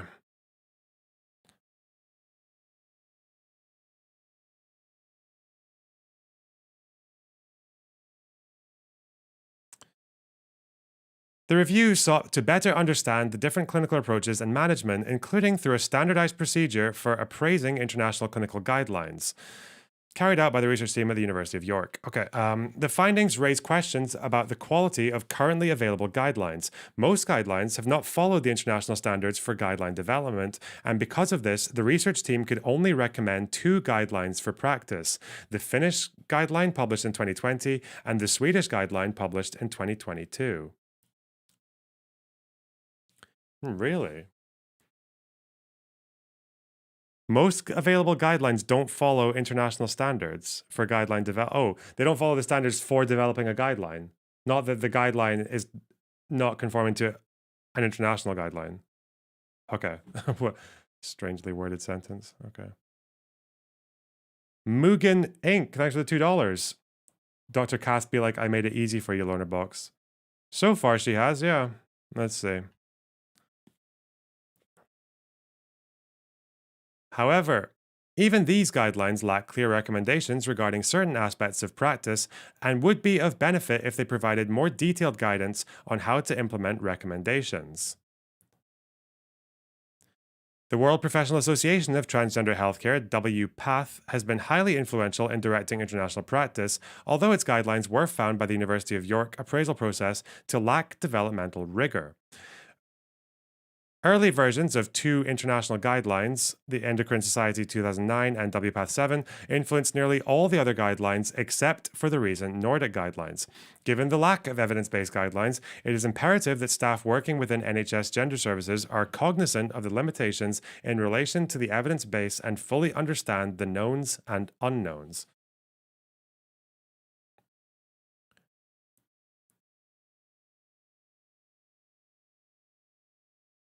Assessment.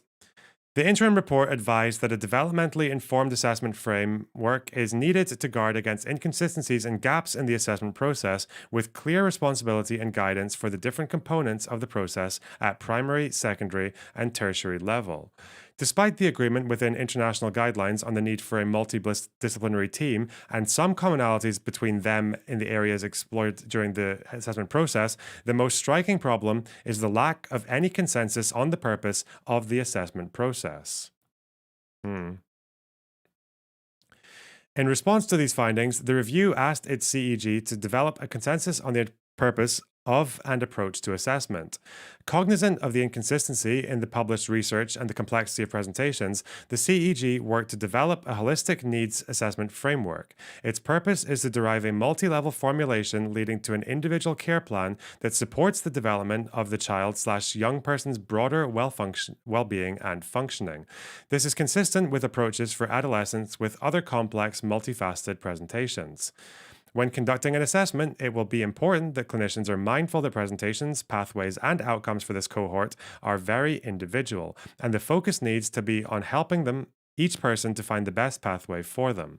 Assessments should be respectful to the individual's experience and be developmentally informed. Recommendation 1. Given the complexity of this population, these services must operate to the same standards as other services seeing children and young people with complex presentations and/or additional risk factors. There should be a nominated medical practitioner, pediatrician, child psychiatrist, who takes overall clinical responsibility for patient safety within the service. Okay. So they want to use the same standards as the same with other kids with complex needs. Okay. Recommendation 2. Clinicians should apply the assessment framework developed by the review's clinical expert group to ensure children/young people referred to NHS Gender Services receive a holistic assessment of their needs to inform an individualized care plan. This should include screening for This should include screening for neurodevelopmental conditions, including autism spectrum disorder, and a mental health assessment. The framework should be kept under review and evolve to reflect emerging evidence. Diagnosis. A gay baby thinks your server is like Ben Shapiro's comment section. What's your response? Huh? Where?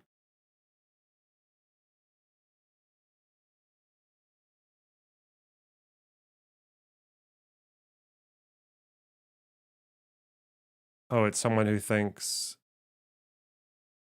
we have rabid Zionists in the audience. I mean, we have one or two.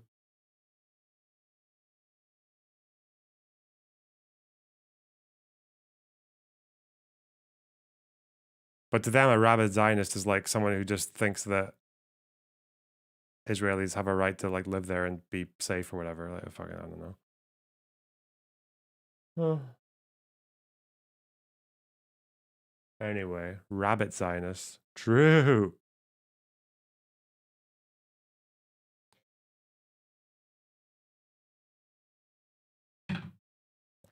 What is this? I know I'm checking the gay baby jail, don't worry. What is this person saying? I hate Hassan because he said there were no rapes on October 7th, which is why I liked Loner Box more. I knew he was more nuanced. I just didn't know there were rabid Zionists in his audience. I mean, which ones? Like, there was one in chat earlier who wants to fucking go to war with Iran, but... And there was that person from yesterday who wants to deport all the Palestinians to fucking Jordan and Syria. Syria. So, like, we have none. It's just not that many. And they tend to get banned, so... Fuck knows, man. Whatever. We can't just be a one-trick pony forever, guys. We've got to do... We got to do trans issues. Come on. Come on. Diagnosis. The review has heard mixed views about how young people perceive the value of a diagnosis of gender dysphoria. Many young people do not see themselves as having a medical condition, and some may feel it undermines their autonomy and right to self-determination. Others see diagnosis as validating and important when looking to access hormone treatment. Some service users and advocates view an extensive exploration of other conditions and diagnoses as an attempt to find any other reason for the person's distress other than them being trans. There are several reasons why listing all relevant formal diagnoses is important for this group of children and young people. To provide the best evidence-based care, it is important that the clinician considers all possible, sometimes multiple diagnoses that may be hindering the young person's well-being and ability to thrive. The clinician carries responsibility for the assessment, subsequent treatment recommendations, and any harm that might be caused to a patient under their care. They need to define as clearly and reproducibly as they can exactly what condition they are treating to be accountable for the decisions on the options offered to the patient. If they are offering potentially irreversible medical treatments to a patient, it is important to specify whether the patient meets formal diagnostic criteria for gender dysphoria or any other conditions. Finally, the review's commissioned systematic review demonstrated that other diagnoses within the group were not consistently documented, and in order to better understand and support these young people, it is essential that all diagnoses are systematically recorded for clinical and research purposes.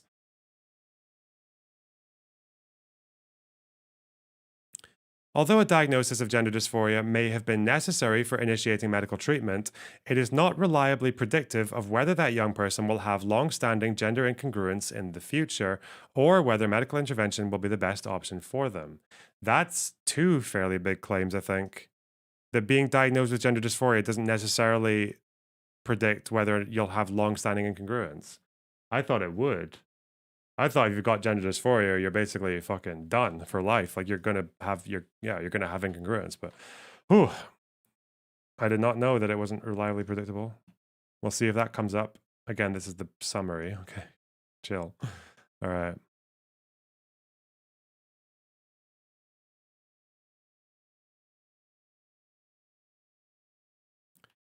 I know, again, people like Beef or Brian are just sitting there thinking like we just don't need to treat it ever, even though as far as I can tell, this fucking paper is not saying that. So far, this report has said that if you're under 18, you can still get puberty blockers and get treated with irreversible treatment for gender dysphoria. Like, I don't know why. Like, you're.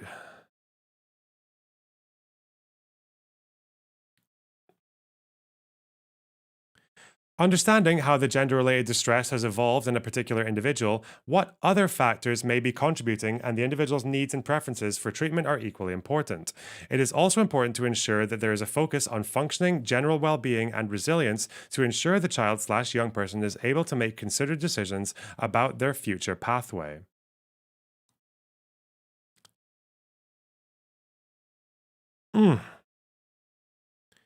Individualized care plan. Historically, the model of care for children and young people presenting with gender incongruence or distress was entirely based on a psychosocial model, with medical interventions being introduced more recently. Most clinical teams would still see psychosocial interventions as the starting point in a care pathway. The controversy surrounding the use of medical treatments has taken focus away from what an individual's care and treatment plan is intended to achieve, both for individual children and young people and for the overall population. The review has kept at its heart the concern that clinicians are dealing with a group of children and young people who frequently, albeit not always, will be in a state of considerable distress by the time they present to the NHS and will often have multiple unmet needs.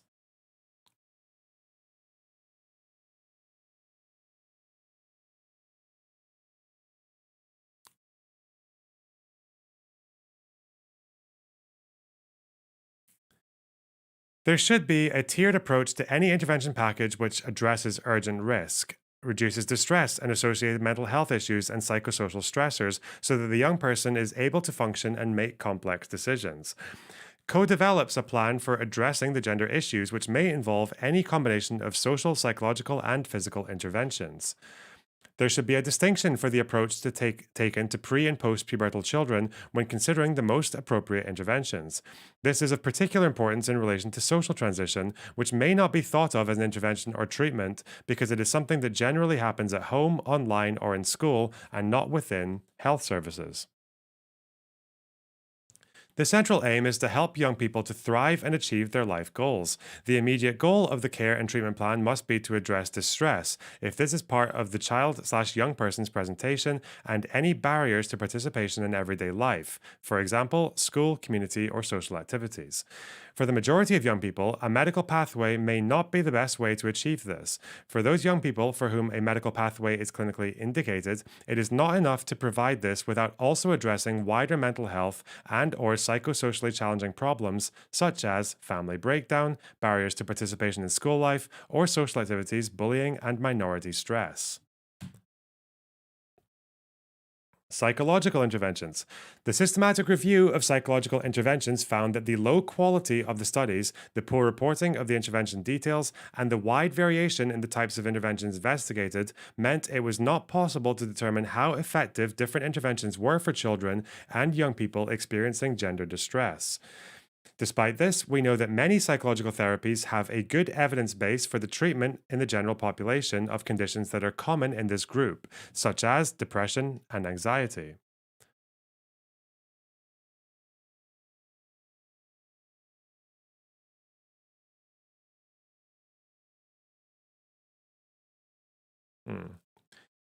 This is why it's so important to understand the full range of needs and ensure that these young people have access to the same helpful evidence-based intervention as others. In addition to treating coexisting conditions, the focus on the use of puberty blockers for managing gender-related distress has overshadowed the possibility that other evidence-based treatments may be more effective. The intent of psychosocial intervention is not to change the person's perception of who they are, but to work with them to explore their concerns and experiences and help alleviate their distress regardless of whether or not the young person subsequently proceeds on a medical pathway. Okay.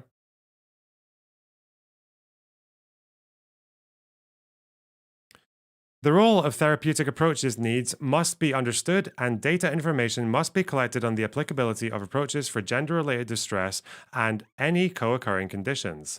This will start to bring understanding the efficacy of treatments in line with those routinely used for other children and young people in distress. Okay. Recommendation 3. Standard evidence-based psychological and psychopharmacological treatment approaches should be used to support the management of the associated distress and co-occurring conditions. This should include support for parents/carers and siblings as appropriate. The best treatment is often do nothing. If you think that, I don't know, I feel like both sides just can't accurately fucking assess what we're reading. I don't know why the fuck you would ever come to that conclusion. If anything, she's saying do more.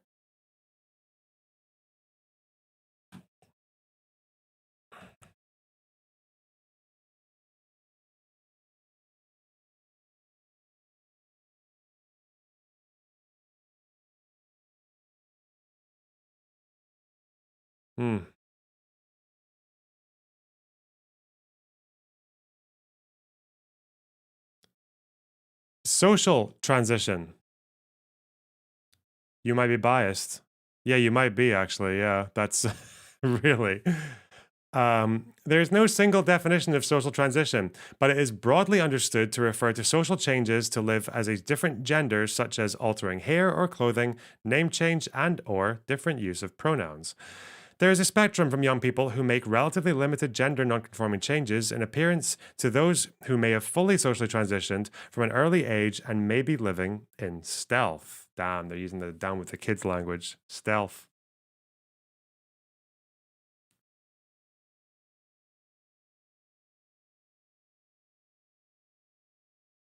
One key difference between children and adolescents is that parental attitudes and beliefs will have an impact on whether the child socially transitions. Hang on.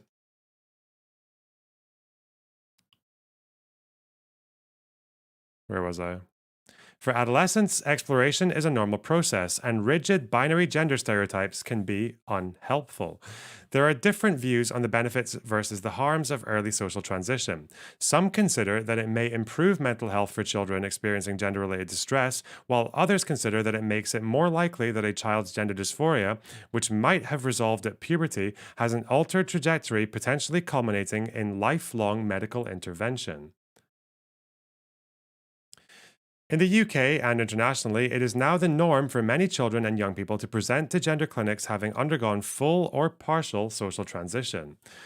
The systematic review showed no clear evidence that social transition in childhood has any positive or negative mental health outcomes, and relatively weak evidence for any effect in adolescence. Ooh.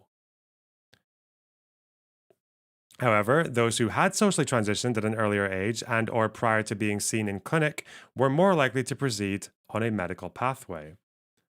You have to check. I didn't know that either. If that's true.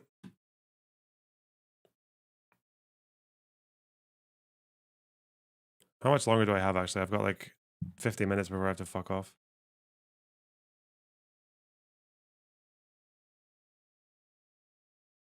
Page 32. Where is the end of this part?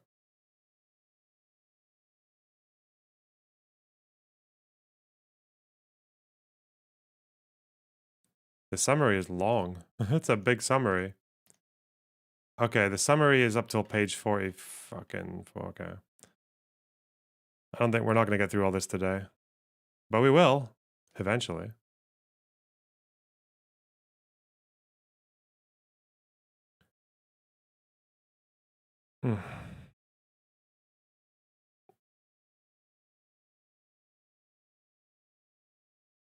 Okay.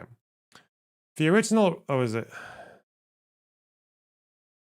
Fuck, where was I? Did I do this part? Although it is not possible to know from these studies whether earlier social transition was causative in this outcome, lessons from studies of children with differences in sexual development, DSD, show that a complex interplay between prenatal androgen levels, external genitalia, sex of rearing, and sociocultural environment all play a part in eventual gender identity. Therefore, sex of rearing seems to have some influence on eventual gender outcome, and it is possible that social transition in childhood may change the trajectory of gender identity development for children with early gender incongruence. The clinician should help families to recognize normal development variation in gender role behavior and expression. Avoiding premature decisions and considering partial rather than fully transitioning can be a way of ensuring flexibility and keeping options open until the development trajectory becomes clearer. Okay? When families or carers are making decisions about social transition of pre-pubertal children, services should ensure that they can be seen as early as possible by a clinical professional with relevant experience. Okay.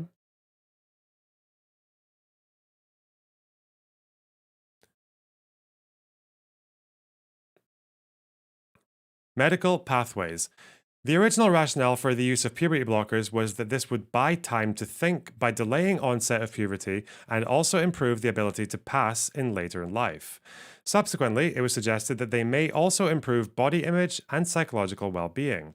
The systematic review undertaken by the University of York found multiple studies demonstrating that puberty blockers exert their intended effect in suppressing puberty, and also that bone density is compromised during puberty suppression. Yeah, I remember reading that one.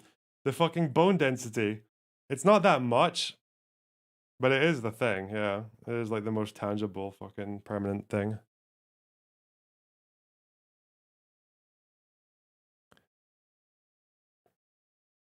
However, no changes in gender dysphoria or body satisfaction were demonstrated. There was insufficient/inconsistent evidence about the effects of puberty suppression on psychological or psychosocial well-being, cognitive development, cardiometabolic risk, or fertility. And so they're talking about both things here. They're not doing the irreversible damage shit either, right? Because they're also saying it's insufficient, inconsistent to see whether or not it fucking ruins your fertility or your cardiometabolic system. Okay. That's what I thought. I thought the most consistent finding from puberty blocker research was bone density. Yeah.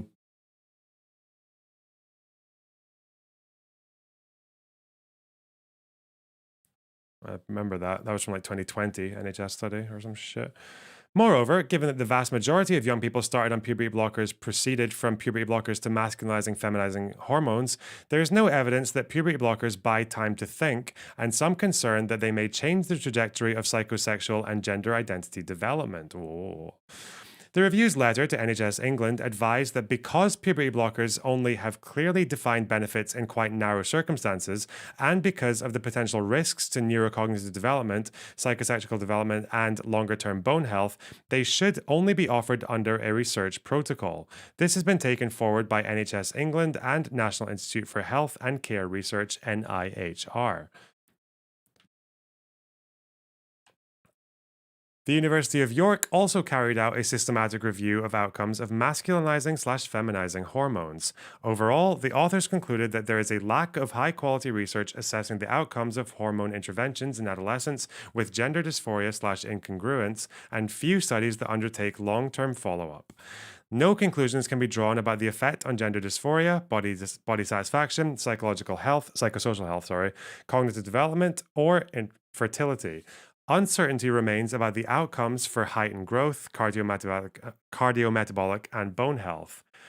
There is suggestive evidence from mainly pre-post studies that hormone treatment may improve psychological health, although robust research with long-term follow-up is needed. Okay, so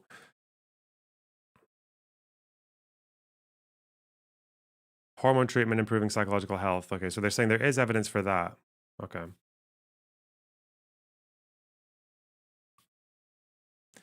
It has been suggested that hormone treatment reduces the elevated risk of death by suicide in this population, but the evidence found did not support this conclusion.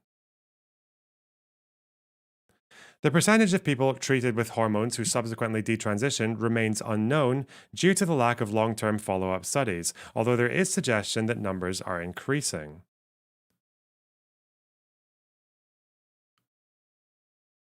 Suggestion that it's increasing.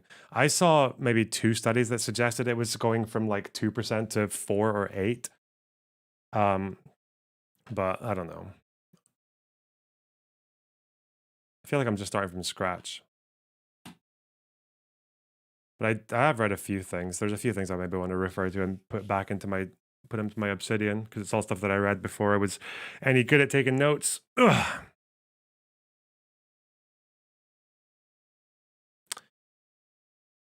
A problem that has become increasingly apparent as the review has progressed is that research on psychosocial interventions and longer-term outcomes for those who do not access endocrine pathways is as weak as research on endocrine development. Is it endocrine or endocrine? I don't know.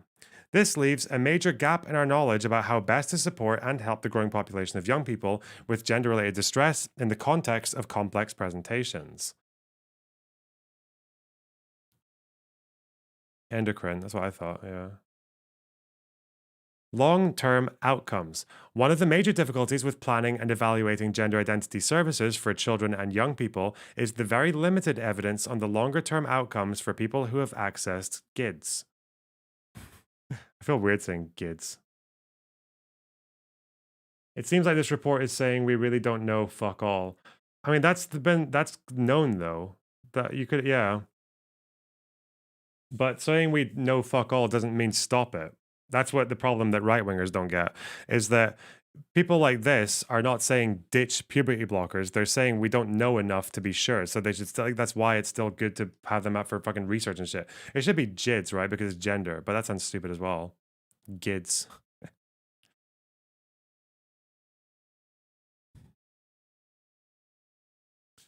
When clinicians talk to patients about what interventions may be best for them, they usually refer to the longer-term benefits and risks of different options based on outcome data from other people who have been through a similar care pathway.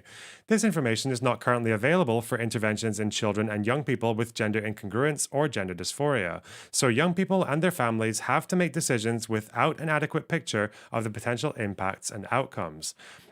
A strand of research commissioned by the review was a quantitative data linkage study. The aim of this study was to fill some of the gaps in follow-up data for the approximately 9,000 young people who have been through GIDS. Okay. This would help to develop a stronger evidence base about the types of support and interventions received and longer-term outcomes. This required cooperation of GIDS and the NHS Adult Gender Services. In January 2024, the review received a letter from NHS England stating that despite efforts to encourage the participation of the NHS gender clinics, the necessary cooperation had not been forthcoming. Ooh. Uh-oh.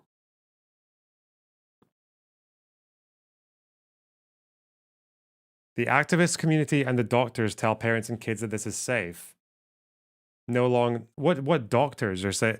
As far as I know, it's still not very easy to transition as a youth in fucking America and Britain. I don't think it ever has been. It's always been but I think the problem that they're highlighting here, that she's mentioned in this report, is that patients, because of what they hear online, probably from both the left and the right, is that they have a very different expectation of what they're going to get when they actually go in for treatment, when they actually go get referred.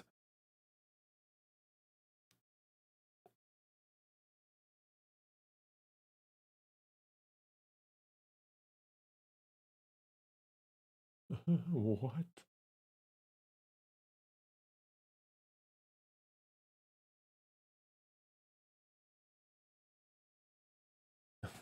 God.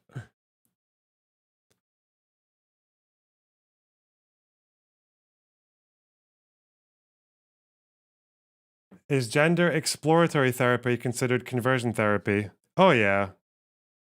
Not by me, but yeah.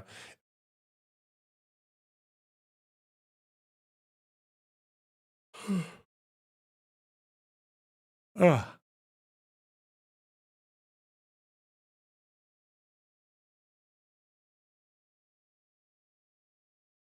Like it depends. With exploratory, I haven't heard it referred to as that, but there are conversion therapists in the UK who try to sell this kind of like learn to love yourself fucking therapeutic intervention, all this shit. And it's very clear that when you look into what they're actually saying is that they are just conversion therapy in fucking disguise. Like who's that guy, James Esses and shit like that? Yeah, there are plenty of those cunts going around.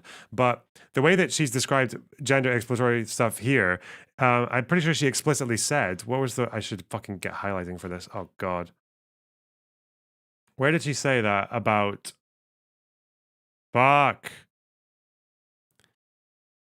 That something about how exploration shouldn't really be seen as an alternative to them being trans like long term.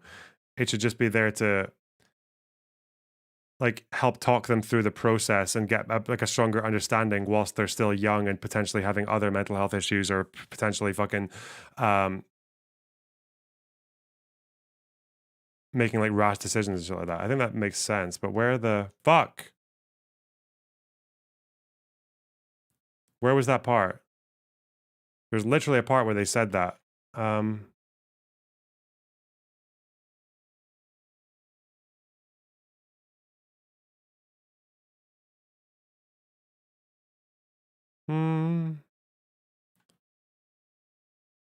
Part of diagnosis, is it? Oh God.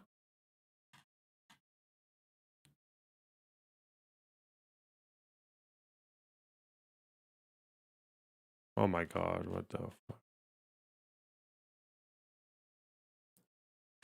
Mindless affirmation is never a good thing. Yeah. Oh, we're way back to the start. Okay. It was later than this. Fuck. Let me see.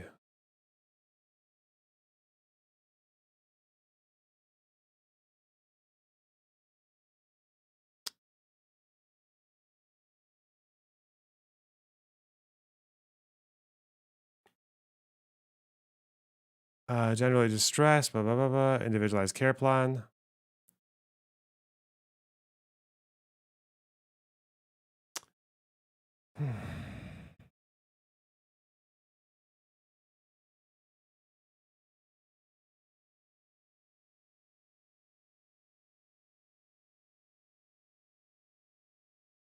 Systematic review.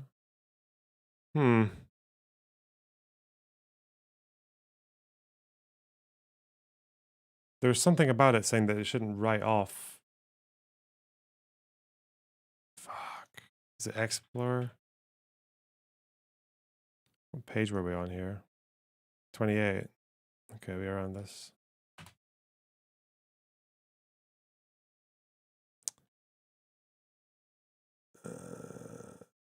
Mixed views on what young people want and need. Space, okay.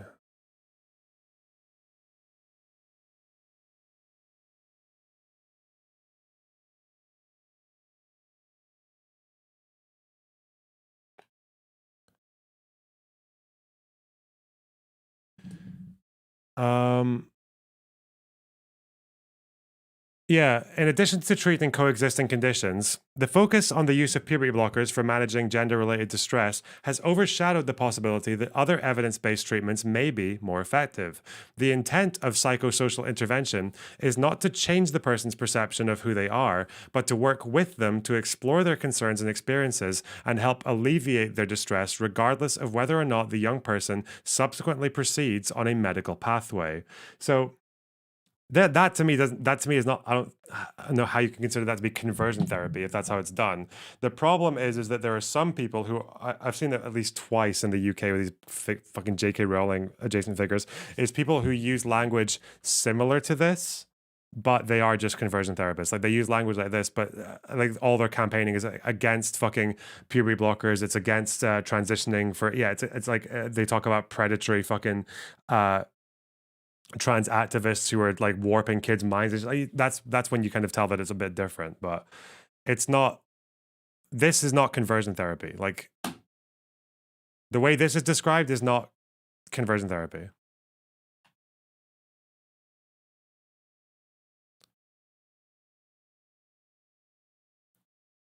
But I don't actually know, is it even called exploratory therapy? I haven't heard it called that in this. I don't even know if it has a specific name.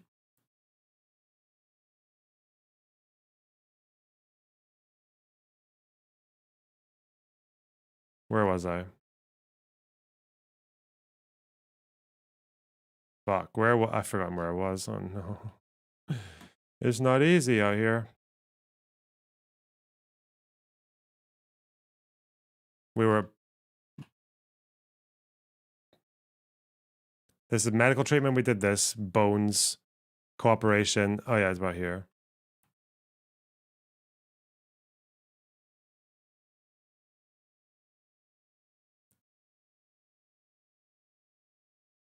Mm.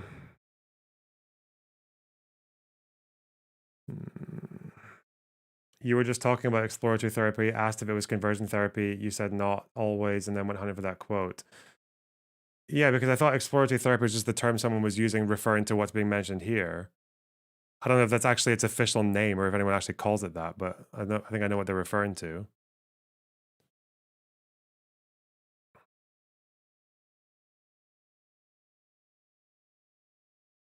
Mm. This quantitative study represents a unique opportunity to provide further evidence to assist young people, their parents/carers, and the clinicians working with them to make informed decisions about the right pathway for them. Although retrospective research is never as robust as a prospective research, it would take a minimum of 10 to 15 years to extract the necessary follow-up data. NHS England has stated a commitment to realizing the ambitions of the data linkage study beyond the life of the review, and the review has detailed the University of York's experience in trying to move the study forward. Recommendation 5. NHS England, working with DHSC, should direct the gender clinics to participate in the data linkage study within the lifetime of the current statutory instrument. NHS England's Research Oversight Board should take responsibility for interpreting the findings of the research. Challenges in clinical decision-making. One of the main areas of contention in the provision of gender services for children and young people is the use of hormone treatments for gender dysphoria. In developing its vision for the new service, the review has considered the issue of consent, the challenges of which were starkly brought to light by the Bell versus Tavistock case.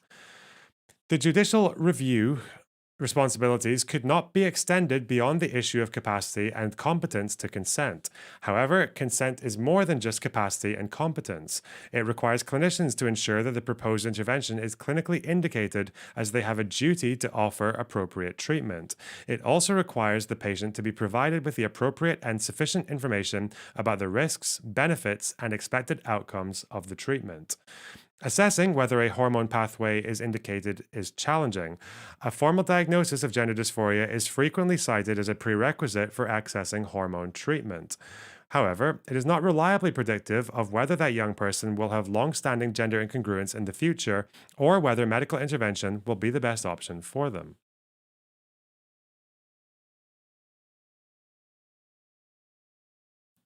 In addition, the poor evidence base makes it difficult to provide adequate information on which a young person and their family can make an informed choice.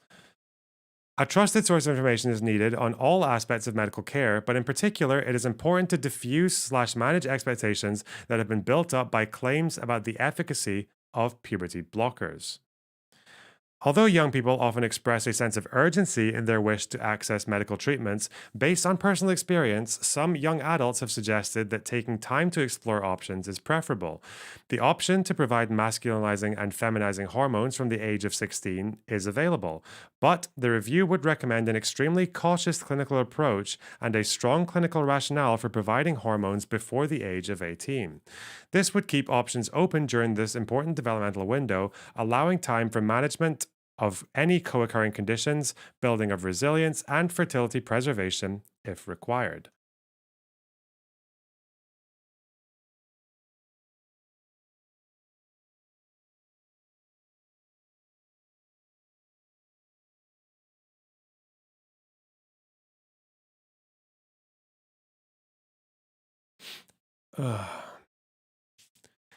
The overarching conclusion from the evidence presented in this review is that the puberty blocker research protocol, which is already in development, needs to be one part of a much broader research program that seeks to build the evidence on all potential interventions and determine the most effective way of supporting these children and young people.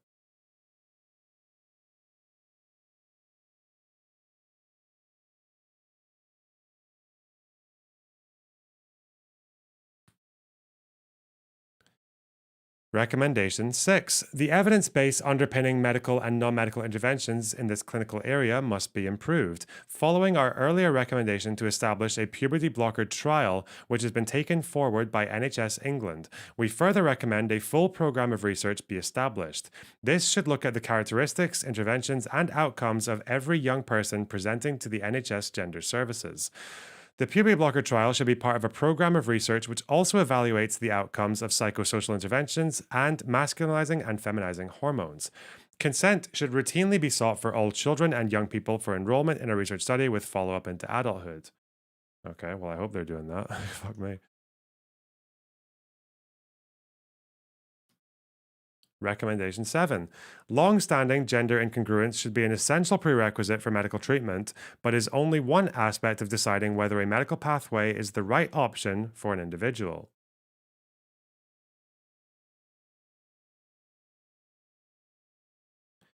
Recommendation 8. NHS England should review the policy on masculinizing and feminizing hormones. The option to provide these hormones from age 16 is available, but the review would recommend extreme caution. There should be a clear clinical rationale for providing hormones at this stage rather than waiting until an individual reaches 18. Okay? Recommendation 9. Every case considered for medical treatment should be discussed at a national multidisciplinary team hosted by the National Provider Collaborative, replacing the multi-professional review group. Recommendation 10. All children should be offered fertility counseling and preservation prior to going on to a medical pathway.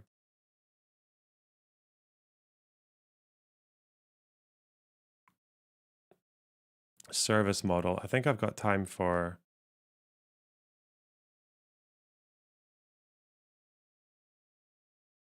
Maybe go up to workforce. Okay.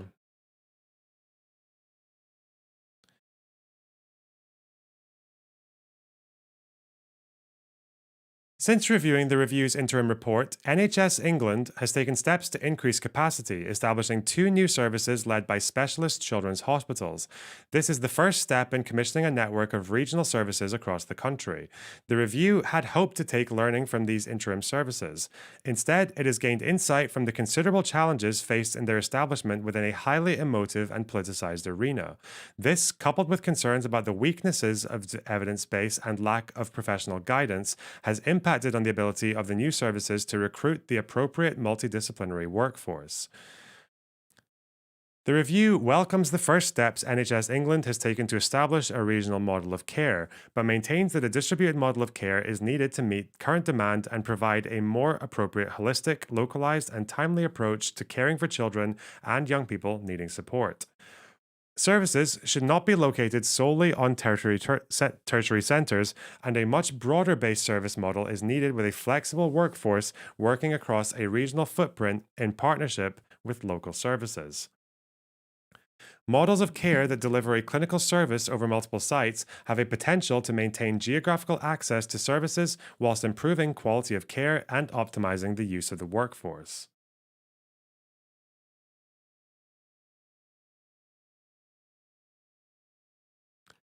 Clinical network and multi-site models provide better continuity of care, closer to home, and the ability for children and young people to move more easily between components of the service at their own pace. They also allow the workforce to be shared across the network without destabilizing local services and address some of the recruitment challenges experienced by both GIDS and new providers. Establishment of a national provider collaborative should ensure the regional centres operate to shared standards and operating procedures, developing protocols for assessment and treatment.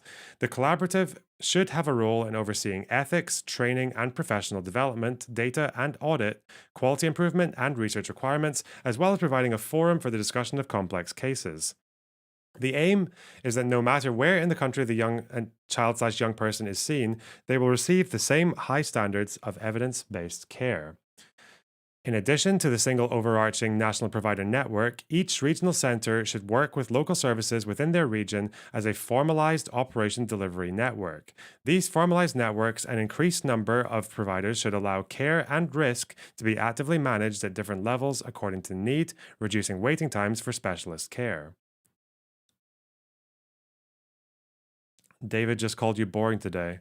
If this was all of the dissenting opinions on the ICJ case, he would be fucking jizzing off the ceiling, okay? I don't care what he fucking finds boring or interesting. Oh, God.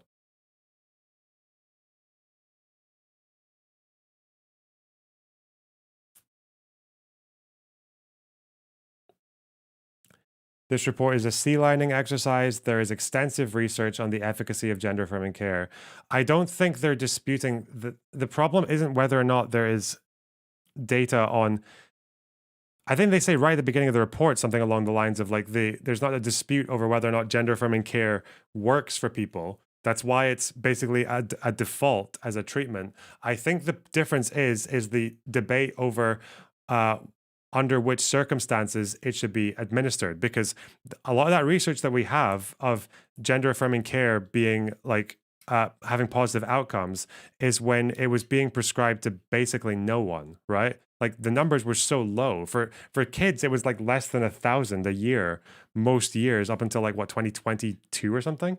But now that a fuck ton more people are turning up for all kinds of different reasons, more social acceptance and all this shit, like now there is becoming more of a debate on people coming in increasing numbers for that service and how to actually describe whether or not, how to actually describe the process under which you provide the therapy, right? When you provide treatment.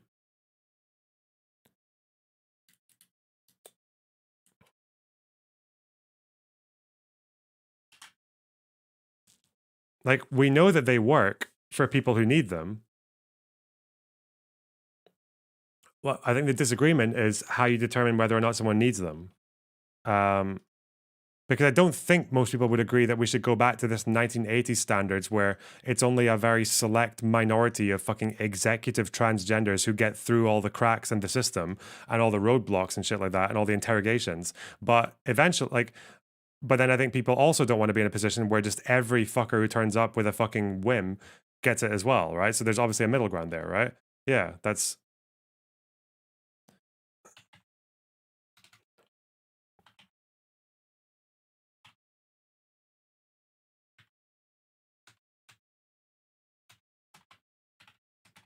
Let me see.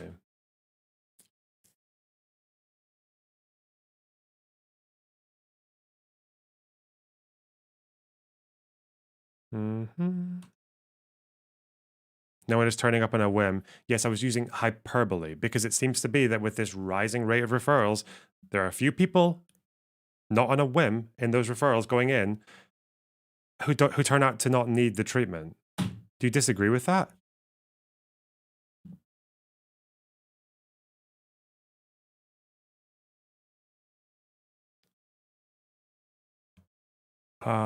In the United States, I don't know where you got 100 might be in the UK. In the United States, it blocker treatment. Yeah, puberty blocker treatment was this. I think it went over 1,000 in 2020. Initiating puberty blocker treatment. Yeah.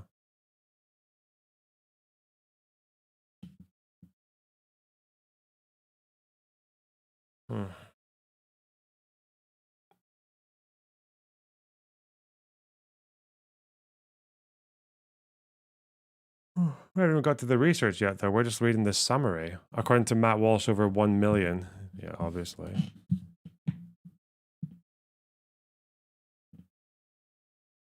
Potato. Yeah.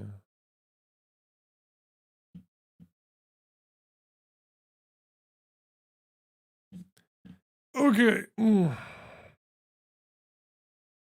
This model will also support integration between different children's services and facilitate early access to local services along flexible pathways that better respond to individual needs.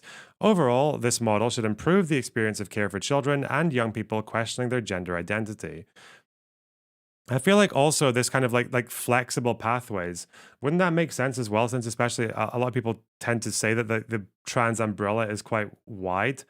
Like, isn't that like a more pro-trans thing, or like a more, at least a more left-wing position on trans people? Is that some like that trans people can encompass a whole bunch of people who have dysphoria. It encompasses people who don't have dysphoria. It encompasses people who need to transition. It encompasses people who don't need to transition. It encompasses people who feel like they might need to transition at one point in their life, but then they change their mind later on. Yeah, it's like a pretty broad church of people. Yeah, tankies, conservatives, people who call themselves autogynophiles. Yeah, there's a lot of diversity in the trans community. Ugh.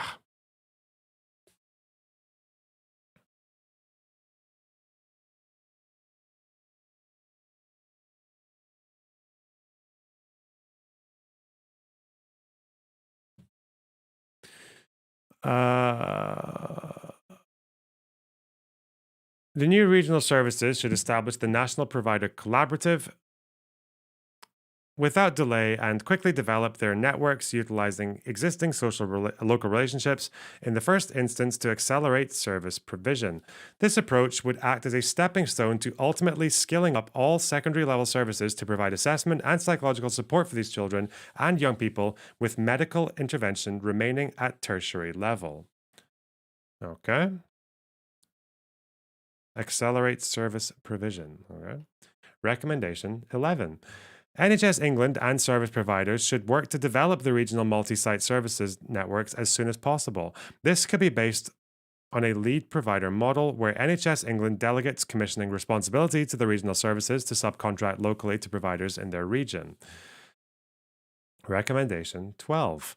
The National Provider Collaborative should be established without delay. Damn. Workforce. The review recognizes that workforce shortfalls are one of the most challenging aspects of delivering this service. Within the existing model of care, the vast majority of gender questioning children and young people who seek help from the NHS have been referred to a highly specialized workforce working solely in gender care. A smaller number are successfully supported in local child and adolescent mental health services or pediatric services. This approach has had the unintended consequence of de-skilling the rest of the workforce and generating unmanageably long wait lists. Given the increasing numbers of gender diverse and gender questioning young people, it is important that all clinical staff can support them in a range of settings across the NHS. It is equally important that professionals who are involved in their ongoing care have broad-based skills in adolescent physical and mental health so that young people are treated holistically and not solely on the basis of their gender presentation. In line with international practice, the regional centres will need a broad multi-professional workforce. The skills of those working within the service need to reflect the broad and varied needs of this heterogeneous group, and the service needs to include the appropriate skill mix to support both individuals for whom medical intervention is clinically indicated and for those whom it is not. The workforce should include psychiatrists, pediatricians, psychologists, psychotherapists, clinical nurse specialists, social workers, specialists in autism and other neurodiverse presentations, speech and language therapists, occupational health specialists, and for the subgroup of whom medical treatment may be considered appropriate, endocrinologists and fertility specialists. Social care should also be embedded, and there should be expertise in safeguarding and support for looked after children and children who have experienced trauma. When outlining the future service model to increase the available workforce without depleting other service areas, the review has described a flexible multi-site staff group working under joint contracts that support flexibility. Staff should maintain a broad clinical perspective by working across related non-gender services within the tertiary centre and between tertiary and secondary centres in order to embed the care of children and young people with gender-related distress within a broader child and adolescent health context. This has the additional benefits of not destabilizing existing services, supporting continuity and connection, and democratizing knowledge. Autism doesn't cause trans people, no, but it is fairly uncontroversial that gender questioning and autism are a bit of a Venn diagram. How can you read that and think she's saying that autism causes you to be trans? I don't know. I'm just asking you guys to just like fucking chill. My God. I know everyone you disagree with, like it's easier to just make them this caricature of a fucking like insane, stupid, like evil person, but like fuck. There are a few things in here that I think it would be good to see the evidence for. The one about the evidence for links between suicidality and gender affirming care being quite weak. The links between I cannot be chill about autism because rich eugenicists are trying to find cures for it. That's great. And as an autistic person, I'm also very worried about people trying to fucking cure my autism. But I'm not going to, I think it probably benefits me as well is to not be so hyper vigilant that I'm going to see someone talking about the link between gender questioning, youth, and autism, which does exist, and thinking that I'm reading a fucking conversion therapist, eugenicist, Nazi.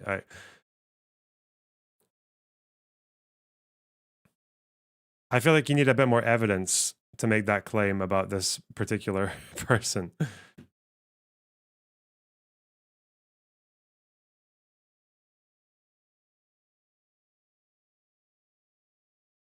Maybe we'll see what they have to say about autism in the rest of it. You're reading a conversion therapist. Good. Okay. Well, hope I don't get radicalized. Okay. This is a highly challenging, complex, and emotive area in which to work. These working with this group should have professional supervision and support to provide a place for exploration of their own approach and the range of emotions they may feel. There should be formal processes for raising concerns that sit outside immediate supervision. This should also support consistency in approach and improve retention of the workforce.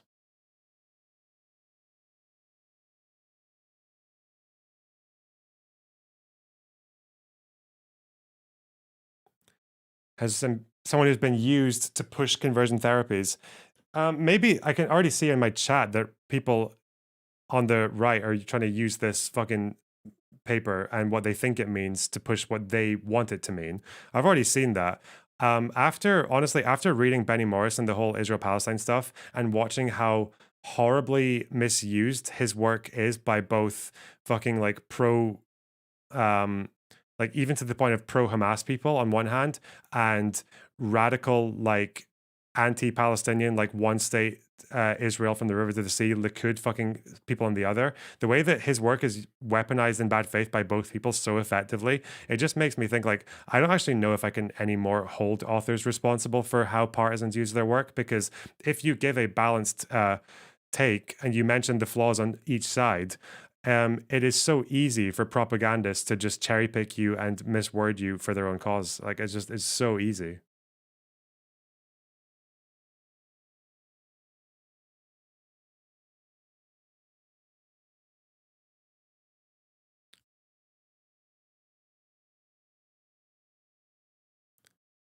Like the extent to which people see what they want to see is, and the things that they will do to achieve that is like, yeah, it's.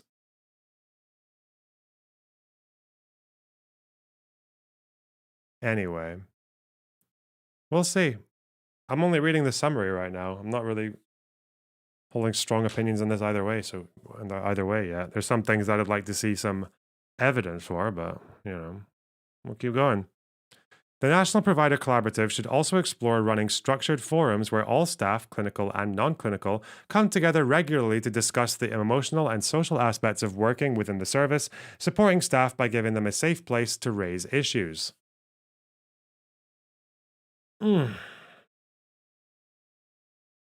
Sugarlocks! Thanks for the 5 gifted tier 2 subs. That's so generous of you. Wow. Really appreciate that. Recommendation 13. To increase the available workforce and maintain a broader clinical lens, joint contracts should be utilized to support staff work across the network and across different services. Recommendation 14.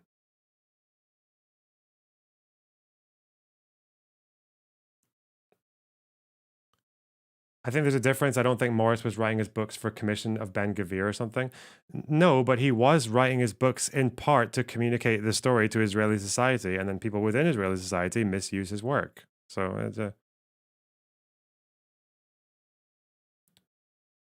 NHS England, throughout its workforce training and education function, must ensure requirements for this service area are built into overall workforce planning for adolescent services. Okay. So we got to page 38, training and education. I think that's a good enough place to chill on that for now. So now that we've read 38 pages, about a tenth of the report, what are people saying about it?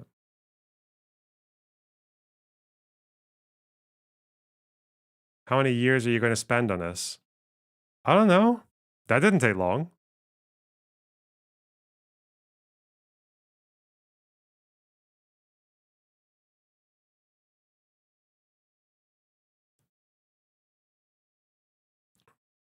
And that wasn't even the entire stream.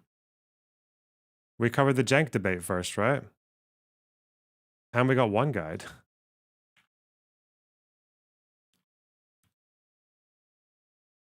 What's your summary?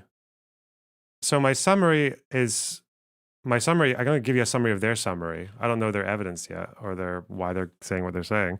But they seem to be saying that previous models for treatment of gender questioning or gender dysphoric or whatever kids or people who are trans is flawed. It's incomplete. The evidence for things like puberty blockers and gender affirming care is not as strong in some areas as people maybe originally thought it was, and that given that there is a very sharp increase over the last 10 years of kids being referred to these clinics, that there needs to be a kind of like an exercise of caution and a more holistic approach to helping them deal with their issues than just a kind of like pathway to transition. I think pathway to transition is not written off. It's still there and it's still said to be necessary for people who need it. But they're also saying that people need that people are often just, I think the big problem they're talking about is people are often just treated as their gender issue and nothing else. Whereas this person is pushing for a more holistic approach to see if there are also any like family issues, if there are any issues with other mental health issues, if like autism might be overlapping with their gender questioning. And also just the fact that the umbrella of what it means to be trans is just much broader than it used to be. Being trans, like in the fucking 90s or early 2000s, used to be that you were binary, you were MTF or you were FTM. That was it. But now it's like, it's all sorts of things going on. So yeah, just like considering new information, considering new people coming into the system, considering higher numbers, and considering research not being as strong as it should be. So they're saying they need more research, and they're saying that puberty blockers should still be available for 16 and over, but exercise with caution. Same thing with, yeah, it's more about, they seem to be pushing this idea that it's more like about exploring gender than just, especially for youth, than just going straight into it. What's this? Long-standing gender incongruence should be an essential prerequisite for medical treatment, but is only one aspect. What do you mean understating that? Anyway.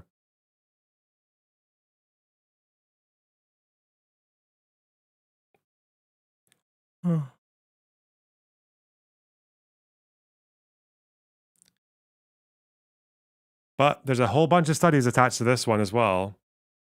This is a review of reviews. It's a review of a bunch of systemic reviews. So it's a lot. So we'll see. Maybe the holistic approach is dog shit. Maybe it sucks. And maybe it's cringe. I don't know. We'll see. Very excited to find out the truth, though. And I'm very excited to have my highly inquisitive, curious audience on this journey with me.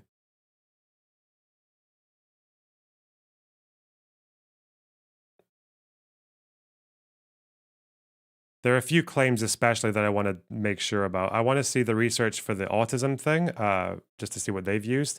I think I've seen something relating to it before, but it might be different from what they've got. I want to see what they have to say about blockers and the evidence to do with that. I want to see what they said about social transition, because I don't think I've ever heard that before, that social transition doesn't actually necessarily lead to increased well-being. I thought that it definitely did.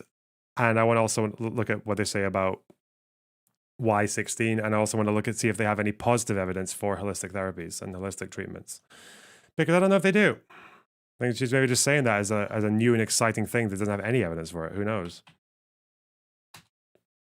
I'm enjoying it. I just don't have much to say in chat. You don't have to say anything. It's these bozos with too much to say that are the issue.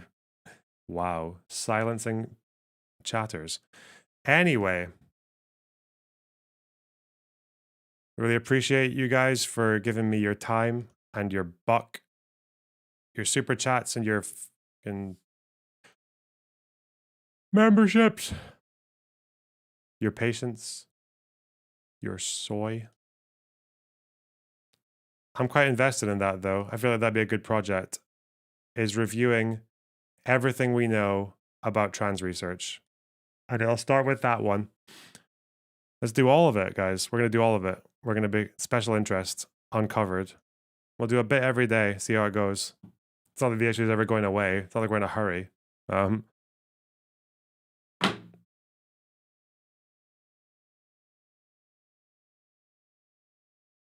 right. See you guys tomorrow.